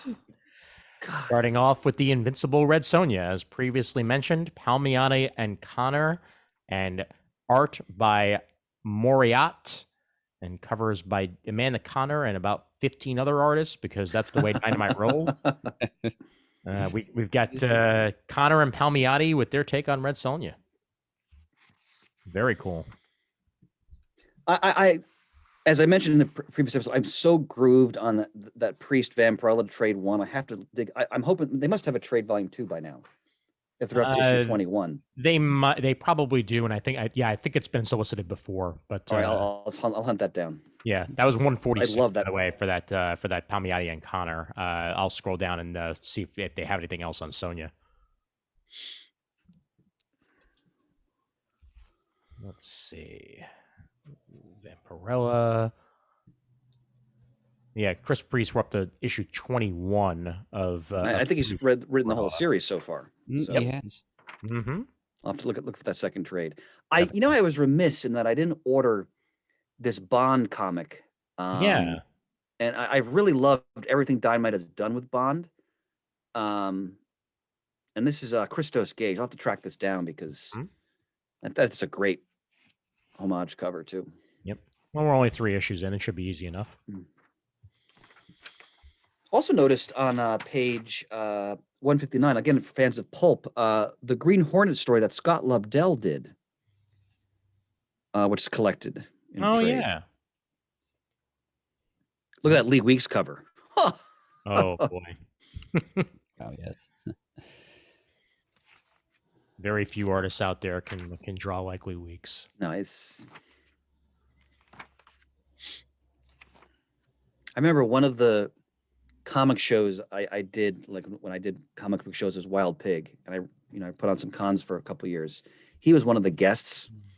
He was wonderful. And I remember he would like do magic tricks for people. Like he was really remember that, Murd? Like he was really into that. Yes, he would do that at the drop of a hat. Yeah. No pun intended. Chris, did you see on page 166? Speaking of Christopher Priest, he's on Sacred 6. Yeah, you know what? I got the first issue of that, Ian, but I read it. It didn't really grab me because I didn't really know what was going on because I wasn't familiar with that universe. But I think I probably might want to return to it. after I'm more familiar with the stuff he's done in Vampirella and so forth. Yeah, fair enough. Well, there is a trade right there on page 167. There it is. Yeah. God, Murd sexy. Good First place to timing. go. Mm-hmm. That collects the first 6. So, Ian, looking at Boom on page 176, being always a great lover of Buffy, the Buffy universe, I haven't read Buffy comics in quite a while. Yeah. Have you heard anything about this new version? I've heard some positive stuff, but I haven't actually checked it out. I know that there may have been some crossover between the original Buffyverse and this one, because I think the original Willow shows up eventually. Oh, so this is a new version of the Buffy universe then? Yeah, this is. I didn't know that. Okay. If you want to call it Ultimate Buffy, that's what it is. It's kind of a reboot from start of Buffy the Vampire Slayer. Yeah. Gotcha. But I've heard it's just as fun as the old stuff. It's just rather than continue to do stuff straight from the TV show, Boom decided to go original. Gotcha. Yep.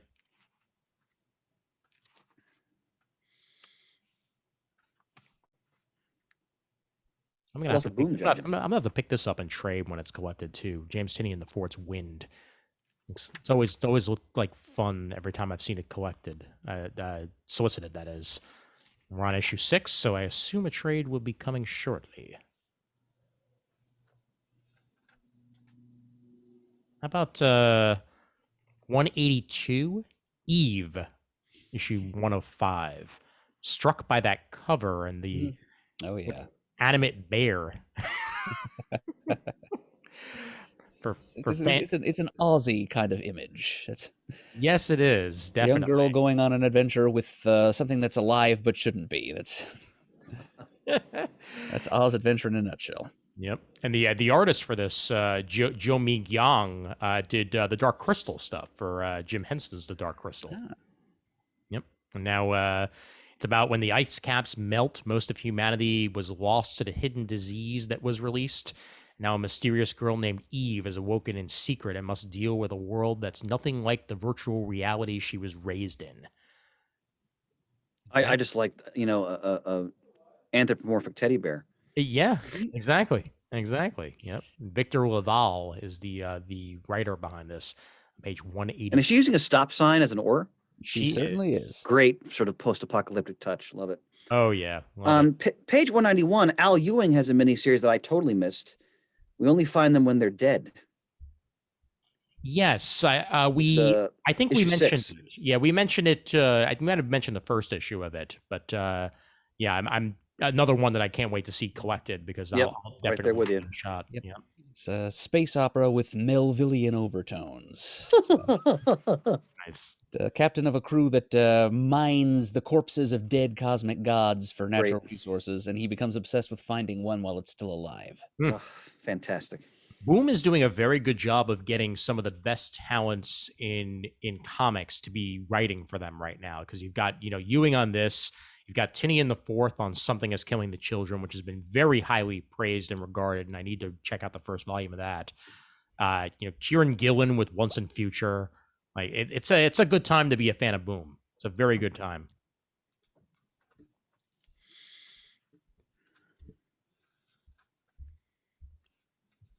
Speaking of which, Proctor Valley Road, Morrison and Child, issue 3 of 5 of that one. I know we mentioned it in passing, but 2 more to go on that one. And that was page 195. So looking at the rest of the book in Abstract Studios, Serial number 4 by Terry Moore. I have not read the first issue. I have it. I haven't read it yet, so I'll talk about that in a future comic talk. Sounds good. It's the Zoe character that it was introduced in previous aspects of the Moore universe. All right, and we're out of Boom and on to the rest of the book. Anybody have anything particularly wanted to shout out? The rest of the book can sometimes be a little daunting depending on. Oh yeah. I mean, I'll be flipping through, but obviously if there's specifics, by all means. Well, I'm looking at in Aftershock on page 220, a new printing of one of my favorite writers in comics, Garth Ennis, The Dreaming Eagles, which is he did Simon Colby, a wonderful World War II story about the Tuskegee Airmen. the first all African American fighter squadron in World War II. Mm-hmm. This is a great story. It's the main character is reminiscing. Is it? I forgot if it's the grandfather or the son. I don't remember which. But it's if you love World War II stories and you're interested in that history, I highly recommend this. It's outstanding. Very cool. Let's see.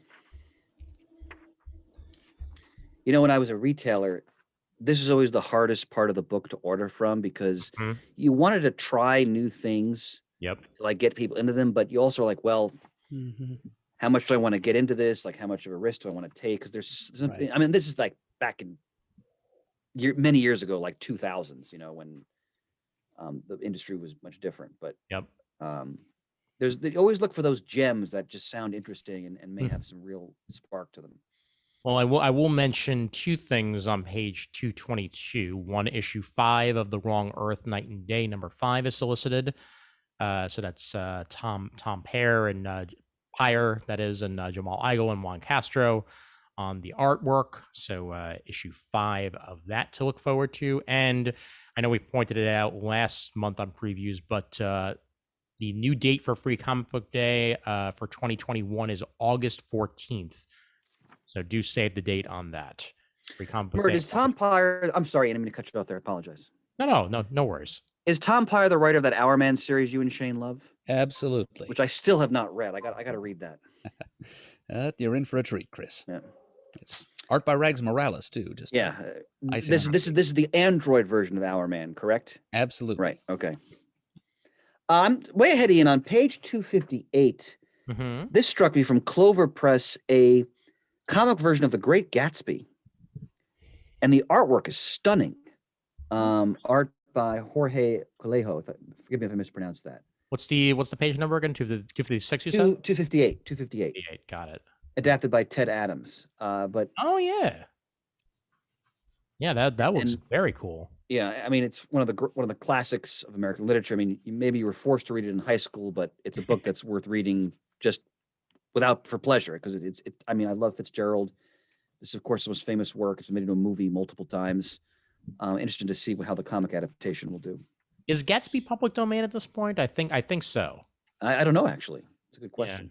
I think it may have recently, if I remember correctly. Gotta Which be may getting close. I mean, Yeah. what's the cutoff date? How many decades have to pass? It's changed so many times, Murd. It's hard to even remember because I know that Disney kept managing to move it further and further so that they would be able to keep their hands on Mickey. Yeah, I'll have to double check that. It's close to a century, anyway. Mm-hmm. Yep. Back on page 233, under Archie, there's an Archie and Friends Superheroes one-shot featuring a rare, in these times, Pureheart the Powerful appearance. Also some cameos by classic MLJ superhero characters like Bob Phantom and Blackjack. So I like to throw in a little bit of Archie just for a bit of levity in my reading diet. Oh, sure. Yeah. Absolutely. And let's check out page 244 too as we jump around here. Mhm. Something we probably don't want to miss, especially if you're a Garth Ennis fan, because it's a new concept from him, from AWA. It's called Marjorie Finnegan, Temporal Criminal. Time is on her side. Oh, I feel so much better. You were able. Hey! I didn't come up with it. The comic did. I just had But it's the way you delivered it. It's the way you delivered it. It is all in the delivery. Why, thank you. But Murd, I was remiss. I missed the new Garth Ennis offering completely. Yeah, looks like some fun too. It's about a time-traveling thief who has a head strapped to her belt buckle as her sidekick. A talking human head. Going from the Big Bang to the 95th Reich. Wow. That sounds about right. It sounds like Ennis. I can't wait. Oh yeah, absolutely. Trade paperback on the very next page for Cullen Bunn's Bite Size with a Y. I remember bringing this up at one point, but Cullen is an excellent writer and is about Sure is. two siblings excitedly unwrap their final Christmas presents, they discover toy robots unlike anything they've ever seen, and with good reason. Ooh. I remember Shane and I were automatically reminded of the movie Batteries Not Included. Oh yeah. Mm-hmm. Good. You know, I want to point something out just because I'm this is an area of TV history I'm remiss in. So it's on page 268. There's an oral history of the show Moonlighting, which I never watched. I've never seen and it. I've always heard it was really wonderful. Some walk by night, some fly by day. Oh, moonlight and strangers. I'm just gonna sit back for a moment. Who just met on the way. Croon along with Murd, folks. Come on. Yeah. I mean, all I know is that without it, we wouldn't have Die Hard. That's all I know. That's a good point. Previews and more. That's what we get of these episodes. Murd starts grooving, and I'm a happy man. Yep. I noticed next to that, Gorgo Attacks. Joe Sinnott, Vince Coletta with writer Joe Gill. I'm sorry. Don't you mean Gorgo Attacks? You're right. I was remiss there as well in my pronunciation. It's classic. It's it's the United Kingdom's answer to Godzilla, basically. Yeah. I have had Gorgo the movie on VHS since I was like 11 years old. Of course you do. And here's some classic reprints of comics that they created to tie into that concept. Very cool. Page 273, Al Williamson's Strange World Adventures softcover. Mm-hmm. So this looks like they're reprinting work from his EC period. No, it actually samples throughout his 50-year career. Oh, wow. So, I mean, one of the great masters. Yep. Indeed. It's good stuff right there. Mm-hmm. I also wanted to point out on page 276, props to previous are giving a shout out to Bill Everett, a creator you should know. And they showcase some of the books he worked on. When Murd and I did our Submariner spotlight a couple of years back, we talked quite a bit about Bill Everett, because obviously he's the creator of Submariner and his history and his role in the golden age of comics and forward. So I'm glad they're putting a spotlight on him. Such an important creator. Yes. Too rarely mentioned. I'm going to call us back to page 270 for a second here. For fans of Ed Piskor, the Pittsburgh-based writer-artist who gave us those sort of fan oral history series of the X-Men. And that's right. Yep. Marvel a couple of years ago, and also the wonderful Family Tree. Yes, this is a new thing from him from Fantagraphics called Red Room, which is about a subculture of criminals who live stream and patronize webcam murders for entertainment. Unusual and somewhat grisly concept, but hey. We know what Ed Piskor can do. It's going to have his signature style on it. So if you're a fan of his, don't miss this. Yep. Twitch Gone Murderous. Fantastic. So it's like a modern version of like snuff films, basically. Yeah. Essentially. Much, yeah. Yep. Page 282. I bet Shane would be interested in this. They're collecting the Phantom comic from the DC period. I want to say that was from the 80s. Late 80s, yeah. Yeah. Peter David. Yeah, Peter David with art by Joe Orlando. Look at that. That's by Hermes Press. Huh. In fact, I remember some years back, Hermes did a new Phantom series with Peter David, art by the great Sal Valuta, and the Priest Black Panther run, which was a lot of fun. Wow. Yeah, no, I did not even know that this volume existed, so very cool. Also something you would see in bargain bins quite a bit, but it's Peter David doing the Phantom. Yep.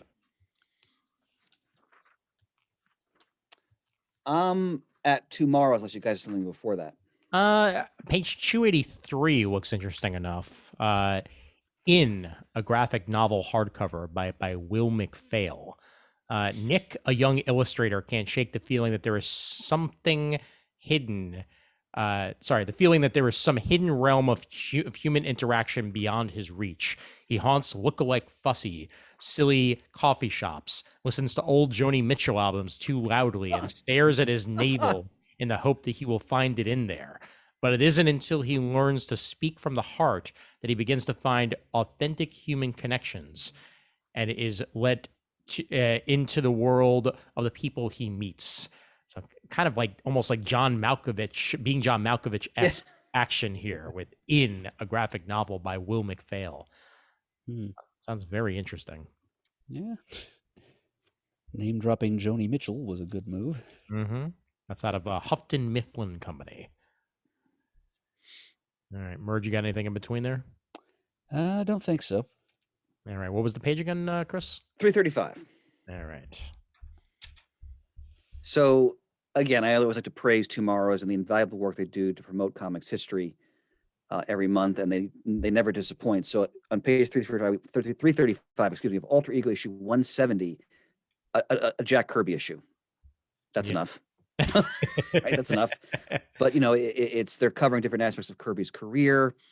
Roy Thomas, of course, the editor of Alter Ego, talks about his experiences with Kirby and his love for his work. I'm really looking forward. Any new history about Kirby and his impact on comics, I'm always excited to read that.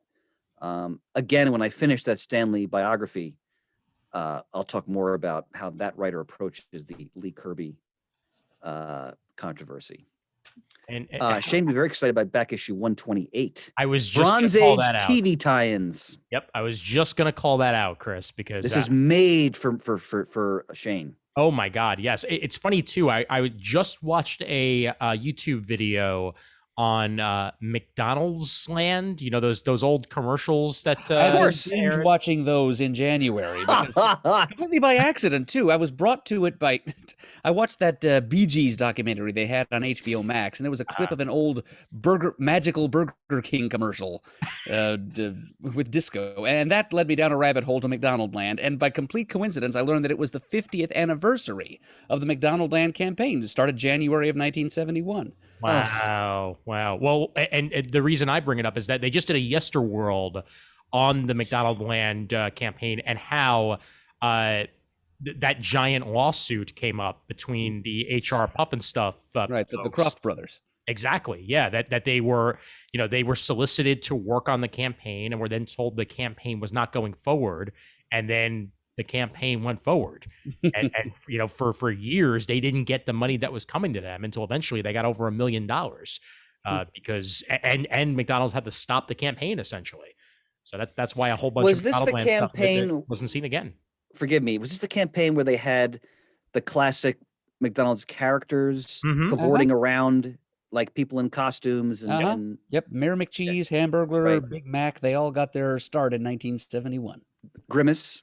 Grimace, he was originally a villain called the Evil Grimace. He had 4 arms, and he was obsessed with stealing McDonald's soft drinks and milkshakes. Okay, and here's the eternal question. I've always wondered, I've never gotten a straight answer. Is Grimace a milkshake? Or it's not clear what it is. He's a big purple homunculus. I think he's a milkshake because it's the only thing that's ever made sense to me. What flavor? Prune? I mean, when you look at him, it's really a terrifying looking character. Nothing more delicious than a great milkshake.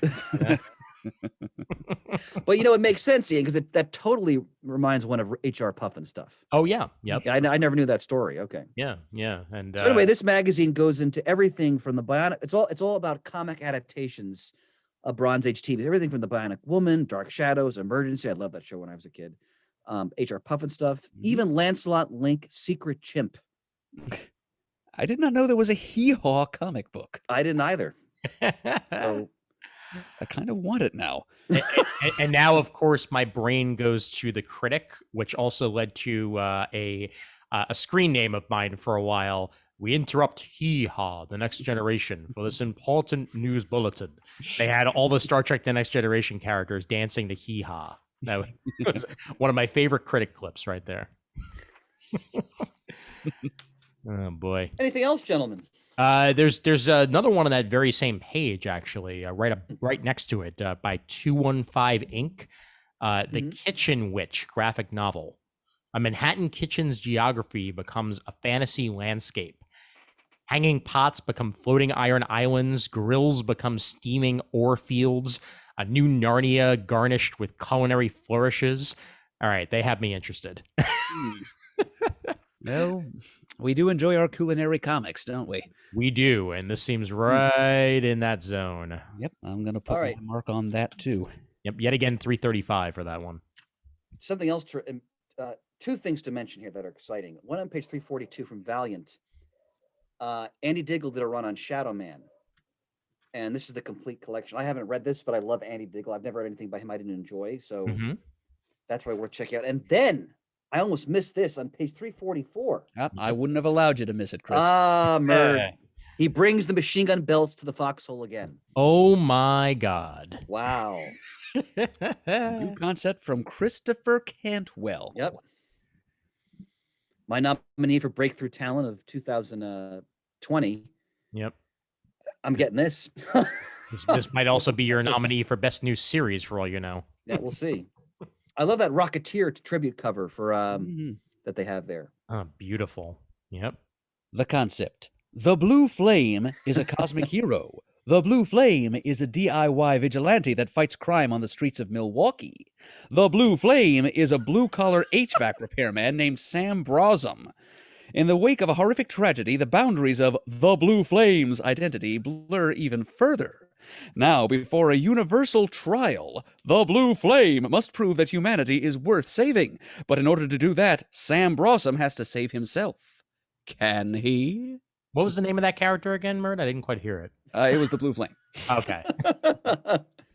From Christopher Cantwell and artist Adam Gorham. So this is the publisher Vault, which I'm not familiar with. Yep. They kick out some interesting series concepts from some unexpected creators. Like, for example, on the facing page, we're up to issue number 6 of I Walk with Monsters, written by Paul Cornell. Oh, another damn good writer. Yep. Yeah, we called that out on a previous previews, and happy to see Paul Cornell still doing comics. Yep. His Vault is kind of on the same level as Aftershock, I would say, as far as just a consistent generation of interesting series concepts from some surprisingly high-level creators, including Seeley and Beatty, for that matter, as they have Money Shot coming out, issue 11 of that, solicited this month. Yep. I actually, unless you have other comics, I know we're near the end of the book. I actually have a T-shirt to note. Ooh, well, I always like to do my manga. Do your manga, sir. Definitely going to do manga, but Murd, you have anything before manga? Well, let's see. On page 350, under White Owl, we've got a couple of actual books that sound interesting. And yet another treatment of Stan Lee. I don't know if that's. This isn't the one that everyone's been talking about. No, it is not. No. Okay. No. This seems a lot more straightforward. Yep. And yeah, the one I'm reading is called The Rise and Fall of Stan Lee. Yep, I've heard that it's not the most complimentary treatment of Mr. Lee's. I'll give my opinion once I finish it. All right. I look forward to that. And also The History of Video Games by Charlie Fish next to it. Ah, very good. Very good. All right. Proceed, Ian. Okay, it is manga time, and time for me to find some first volumes to call out before I get past that same Mob Psycho ad that's in every damn preview. Staring at us with his dead eyes month after month. What do you want from us? All right, here we are, page 362, starting off with Boys Run the Riot, Volume 1. A transgender teen named Ryu finds an escape from the expectations and anxieties of his daily life in the world of street fashion. This personal, heartfelt, fictional story from a transgender manga creator made waves in Japan and will inspire readers all over the world. It's by Kato Gaku on page 362, and Kodansha is the publisher behind it. Very, very interesting concept, and happy to see. I mean, you don't see a lot of comics in general about transgender characters, and it's nice to see a transgender creator as well. So, well done. Ian, which manga series are you following regularly right now? I'm hit or miss in general. I'm still finishing I Am a Hero. And once I finish that, I'll actually try to get myself back into the manga game in general. It's just I've been slack on all my reading, basically since COVID. Like, I've been trying to get myself motivated to get into new series. So sometimes old stalwarts are the easiest way to get my interest. However, speaking of which, one that Shane would definitely be calling out if he were here on page 375, Star Wars Guardians of the Wills, the manga. And he's called out Star Wars manga before. This one's out of Viz. The Force is with me, and I am one with the Force. And this is presiding over the Kyber Temple of Jeddah. The Guardians of the Wills, Blaze Malbus, and Chirrut Imwe had hoped to maintain a peaceful balance despite the growing presence of the Empire in their holy city. Yet they struggle to stay true to the Force as stormtroopers threaten to take over. This is based on a novel by Greg Rucka. Yes, it is. Yep, and it's adapted by John Sui and illustrated by Subaru. And yeah, that's enough of a pedigree all around. Guardians of the Wills. Yep. Everybody who loved Rogue One and who also enjoys manga, don't miss that. Mm-hmm. Yeah, over the years, Rogue One has become my favorite of all of the newer Star Wars movies. I'd still go Jedi over that, but the Last Jedi for me is really, really good. But yes, Rogue One is excellent. Yeah, it's just I mean, I really enjoyed when I first saw it, but it's grown on me even more over the years. Yep, it's really well done. All right, and this one, for its name alone, on page 390, it's called "I Swear I Won't Bother You Again." I mean, come on, it's hilarious. One noblewoman's attempt to rewrite the past and avoid her descent into villainy, succumbing to long simmering jealousy over her younger sister, noblewoman Violet, snaps and does something terrible. As she languishes in prison, something unexpected happens. Time is rewound, sending her back to the day she first met her sister. Armed with the memories of her disastrous first go-around, Violet is determined to take the script in a different direction this time. All right, we got more time travel, and that actually sounds super cool. On page 390 right there, man. Yeah, that's awesome. I Swear I Won't Bother You Again, Volume 1. All right, and I'm going to find one more and then call it a day, and we'll go over to the T-shirts.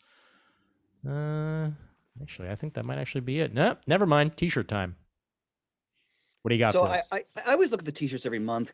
Every once in a while, I'll get something, but it's been a while. But on page 396, great Silver Age Incredible Hulk T-shirt. Oh yes, that's a really sharp shirt. Looks like it's issue 105, I think. Wow. Zooming in, yes, it is 105. Yeah, and I'm not sure. Is that Marie Severin art? I'm not 100% positive on that, but let me see if I can find the original. Yeah, but that's a great shirt, man. That's a really great shirt.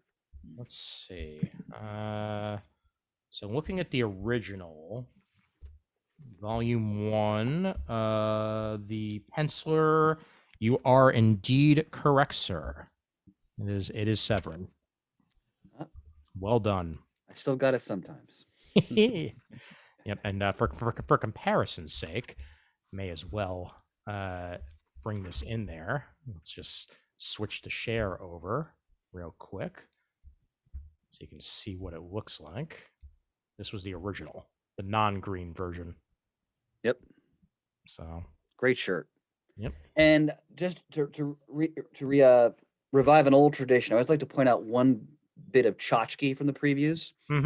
So because they flip it, so there's the tchotchke is like its own little mini section with its own like it's different numbering, but on page 83 of that, you've got Office Space magnets, and just to go back to the reference Ian made before, you've got Die Hard magnets. Oh boy. Let me see if I can find those just so we could show the folks out there. There we go. You said it's on page 83 in the back of the book. Wow. And talk about the back of the book. Wow. Yep. Okay, here we go. And 83, and yep. Oh, those are good. Yep. That's my little tchotchke shout out for this month. Yep. Some Bob's Burgers magnets and buttons on page 82. Oh yeah. Huh. Those are nice too. Butts. Oh my god. Yep. I've been watching season 1 on DVD, so that's the art crawl episode with the Dumbo style dream sequence with the animal anuses dancing around. Butts. Oh my god. Have you caught The Great North yet, Murd? I have. I find I don't enjoy it very much. Ah, that's a shame. Yeah, It's trying a little too hard to be quirky, you know. that's fair. Yeah, I mean, sometimes it takes shows at least a season or two to really catch their footing. I've enjoyed like maybe 2 out of the first 4. So I'm willing to give it a little bit more time to grab me. Great voice talent at least. No, certainly. Nick Offerman and Jenny Slate. Will Forte. That's the one I was trying to think of. Yep. Good stuff. All right. And gentlemen, I do believe we have made it through an entire previews and didn't lose anybody. Yep, I was able to stick around this time. No geek left behind. Nope. Exactly. Well But done. we moved through it pretty efficiently, gentlemen. Oh, yes, Yes. we did. Yep, we did indeed. In fact, I'm trying to think. Let's see. Is it a little off time? You know what? Yeah, it's only about 2 hours. I mean, we could still manage to throw in something. You can't see me drumming my fingers, but Oh, there it is. we do what we must. Yes, we do, and we do muddle the Murd, and Murd tells us how. Okay, well, here's how one might muddle the Murd if one is so inclined. Muddle the Murd is a trivia contest. It involves you, the listeners, submitting braces of 3 comics trivia questions to me, the Murd, that I might attempt to answer them. A regulation Muddle the Murd submission consists of 1 Marvel question, 1 DC question, and 1 question about comics from some other publisher. Also, the questions must break down chronologically to 1 question about comics pre-1970, 1 about comics published between 1970 and 2000 inclusive, and 1 about comics post-2000. So come up with 3 comic book questions that meet those criteria and email them to comicgeekspeak@gmail.com with Muddle the Murd in the subject line. Ian will find them and he will ask them of me. And if I fail to answer even a single one of your questions correctly, you will then have muddled the Murd and you'll be entitled to a prize. And we have 1 more of our fabulous drawer boxes prize packs left to offer people, which consists of 5 long box or short box sized drawer boxes, Muddler's Choice, and as well as some upright box sort dividers and some box locks anchors for good measure. Yes, we were offered 4 of those on a promotional basis to celebrate the Collection Drawer Company's 15th anniversary last year. We've given away 3 of them after the spectacular shellacking I received at the hands of Eric and Bennett in our last episode. And I'm happy to tell Eric that his drawer boxes are on his way to him, courtesy of the Collection Drawer Company. I just got word from them this morning. And who will be trying for our final drawer boxes prize, Ian? Well, that individual is none other than Alex Disorde. I believe that's how you pronounce it. All right. And before we get to Alex, a reminder that the muddles must come from inside the comic book, and they cannot be too specific. So don't ask us what shade of red Superman's underwear over his pants were in Action Comics number 14. And don't ask us about the hostess ads in the back of Amazing Spider-Man 167. As great as they are, but Exactly. we can't be working with any sort of advertisements nor too specific. They have to do with the issue itself in order for it to be counted as a official muddle question. All right, and here we are with Alex's questions. Good day, gentlemen. I would like to try my hand at Muddle the Murd if Mr. Murdo would be so gracious as to take the time. Oh. All right. And we I'm at begin. your service, sir. But of course, we begin with Marvel post 2000. From September 2002 to January 2004, Marvel Comics published Ultimate Adventures, the first book published under their Ultimate Comics imprint that was not based on a pre-existing Marvel character or book. All right. This is part of that you decide thing. Exactly. What were the nom de guerre used by the hero and sidekick in this series? Hawk, Owl, and Sparrow, I believe. Oh, you are so close. You are 1 for 2. Chris, you have a guess as to the name of the sidekick? I can picture them, but I can't remember the name. The correct answer is Hawk Owl, the Midnight Avenger, and Woody. Woody. This was Hawk something Owl and Woody. Bill Jemis wrote, right? Yes. I remember. Actually, no, Jemis. No, he didn't write. Which was really low grade parody. Oh, right. Marville was him. That's right. That's Marville. Okay. Yes. This was Joey DeQ was the one who came up with Ultimate Adventures. Gotcha. Yep. Yeah, you are 100% correct. It was actually it was written by Ron Zimmerman with art by Duncan Fegredo. Ah. Yep. And the alter egos were Hawk Owl, the Midnight Avenger, otherwise known as Jack Danner, and Woody was Hank Kipple. Yep. All right. Yep. So we are one in so far, and here we are to our DC. I believe this is our independent question, and here we are. That's 1970 to 2000. In the "What's My Name" story featured in Casper and the Ghostly Trio #1, Harvey, 1972. Oh. Professor Beauregard bequeaths a castle to the Ghostly Trio, definitely identifying the spirits by name. What are their names? Oh boy. Definitively, that is, not definitely, because what year is he saying this came out? 1972. Okay. Yeah. Okay, and then drat. They were definitely referred to by name in the mid-90s Casper live action movie with Christina Ricci. They definitely were. Yep. Stretch, Fatso, and Stinky. So you're 1 for 3 on those names. Chris, do you have any guess? This is a Harvey comic? This is a Harvey comic. I wasn't even alive in 1972. I have no idea. All I love is how Murd did the Professor X to his head when he was trying to figure that out. I often do this. To me, my answers. No, I don't know the answer. Well, the correct answer, you got Fatso right. It's Fatso, Fusso, and Lazo. Okay, yeah, those are not the names that they used in the movie. So I was kind of doomed there from the start. Yep. So that's your Ghostly Trio as of Harvey 1972 until they were later renamed. All right. Well, so far so good, Alex. I've only got my place of power, DC pre-1970. Yep. Left as my only remaining hope. Well, let's see how you do with this. First appearing in a backup in Flash Comics number 29, cover date 1942. What trio of regrettable superheroes was comprised of mercenary pilots Fred, Pedro, and Slim? The Ghost Patrol. You got it. I was thinking in those. Damn. Somehow I knew. I remember that they appeared in Flash Comics, and we had one ghostly trio already. I thought maybe there was a theme emerging here, so I thought of Pedro and Slim. I get chills every time. Wow, well done. To finish the question, they spent years fighting the Nazi menace before setting their sights on domestic mobsters, and it is indeed the Ghost Patrol with the answer. Pulling it out of his rectum. Well done there, Murd.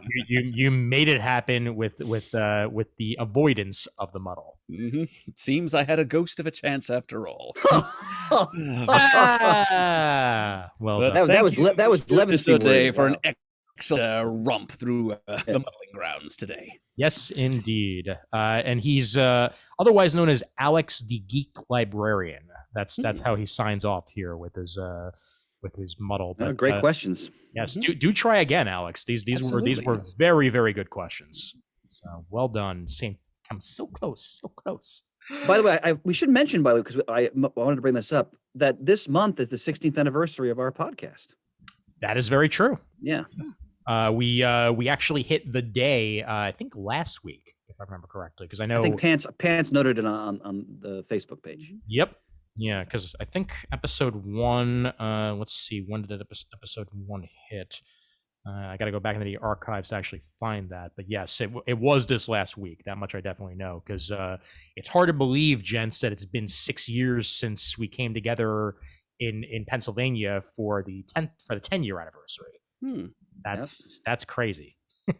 Yes, that really does not seem like that long. Yep. It really, really does not. All right, I found the somewhat broken archives because once you get to episode 100, it's like you get 100 and then you get like 65, and then all of a sudden 1 through 10 are in the middle there, and then it goes back. But yes, it was indeed March 7th, our anniversary. So that was the first episode 1, released March 7th, 2005, and it was 15 minutes long because they weren't wordy bitches back then. No, it was pretty much just Brian at that point, wasn't it? Just putting his voice out there into the ether. Not sure anyone would have heard it. Brian and Rios, actually, yeah, because there was a stump to Rios on the very first episode. Oh wow! Yep. Okay, and even with that, it was only 15 minutes. So wow. Exactly. Yep. Looking at what they discussed, by the way, just for amusement's sake, they discussed Marvel Team Up number 6. That was the Kirkman run, if I remember correctly. Fallen Angel number 19, Captain America and the Falcon 13, Firestorm 11, the contemporary Teen Titans second wave toys, including Ravager, Superboy, Kid Flash, and that's Curios right there. Oh yeah, yep. Kicking off into comparing Marvel Legends versus DC Direct, Legend 1 and more. All in 15 minutes. Yeah, I know. No decompression there. Well, we're proud to carry that banner forward. And here. Yep, here, all the way. All righty. And that is that, gentlemen. So I'd say that's a previews well done. Mm-hmm. All right. Murd, take us home. Okay, well, before we do, some further shout-outs. We're sponsored once again by you, the listeners, over at patreon.com/comicgeekspeak. So if you'd like to support the show in any way, shape, or form, whatever small amount you'd like to give, we're happy to take. And thank you very much for your support, and you keep this show running. That's right, you, the listeners, got to do the point. At patreon.com/comicgeekspeak and patreon.com/comictiming if you feel like it. And I'll throw this out there too. I've noticed we have gotten actually a few over the last year or so, but if anybody wants to send us an iTunes review, that's always appreciated. It's a way of getting more people involved with the show on iTunes, because those usually float to the top and they're the newest ones listed there. So if somebody sees that somebody recently posted a review, they'll be like, oh hey, people are listening to this and they just listened last week and they gave it praise. So head on over to iTunes and give us a review if you'd like. Thank you. Appreciate it. All right, and then on that note, we'll go ahead and get things going here with the conclusion of the show. Once I get the end credits up and running, and here we are, and a share. How about we share? Okay, great. It's share time. There we go. Murd, over to you. Okay. If you'd like to send us an email, our address is comicgeekspeak@gmail.com. If you'd like to leave a voicemail, you can call 267-702-6642. You can follow us on Twitter. Our handle is @ComicGeekSpeak. You can like us on Facebook, and you can also join our Comic Geek Speak supergroup there. You can go to the comicforums.vanillacommunity.com, which is our original online forum where you can leave feedback about this and many other episodes of the show, and also engage in conversation with your fellow CGS listeners on a variety of geeky topics. You can also go to youtube.com/comicgeekspeak if you'd like to watch an episode of CGS, see our smiling faces and all of Ian's painstakingly selected and maintained full-screen visuals, along with the listening aspect of it. We encourage you to do that as well. We'd like to give an extra vote of thanks to all of you who have donated to the show recently or in the distant past via Patreon, PayPal, or any other means. We truly appreciate it, and the show would not be what it is today without your help. And as always, we are uniting the world's mightiest heroes, one listener at a time.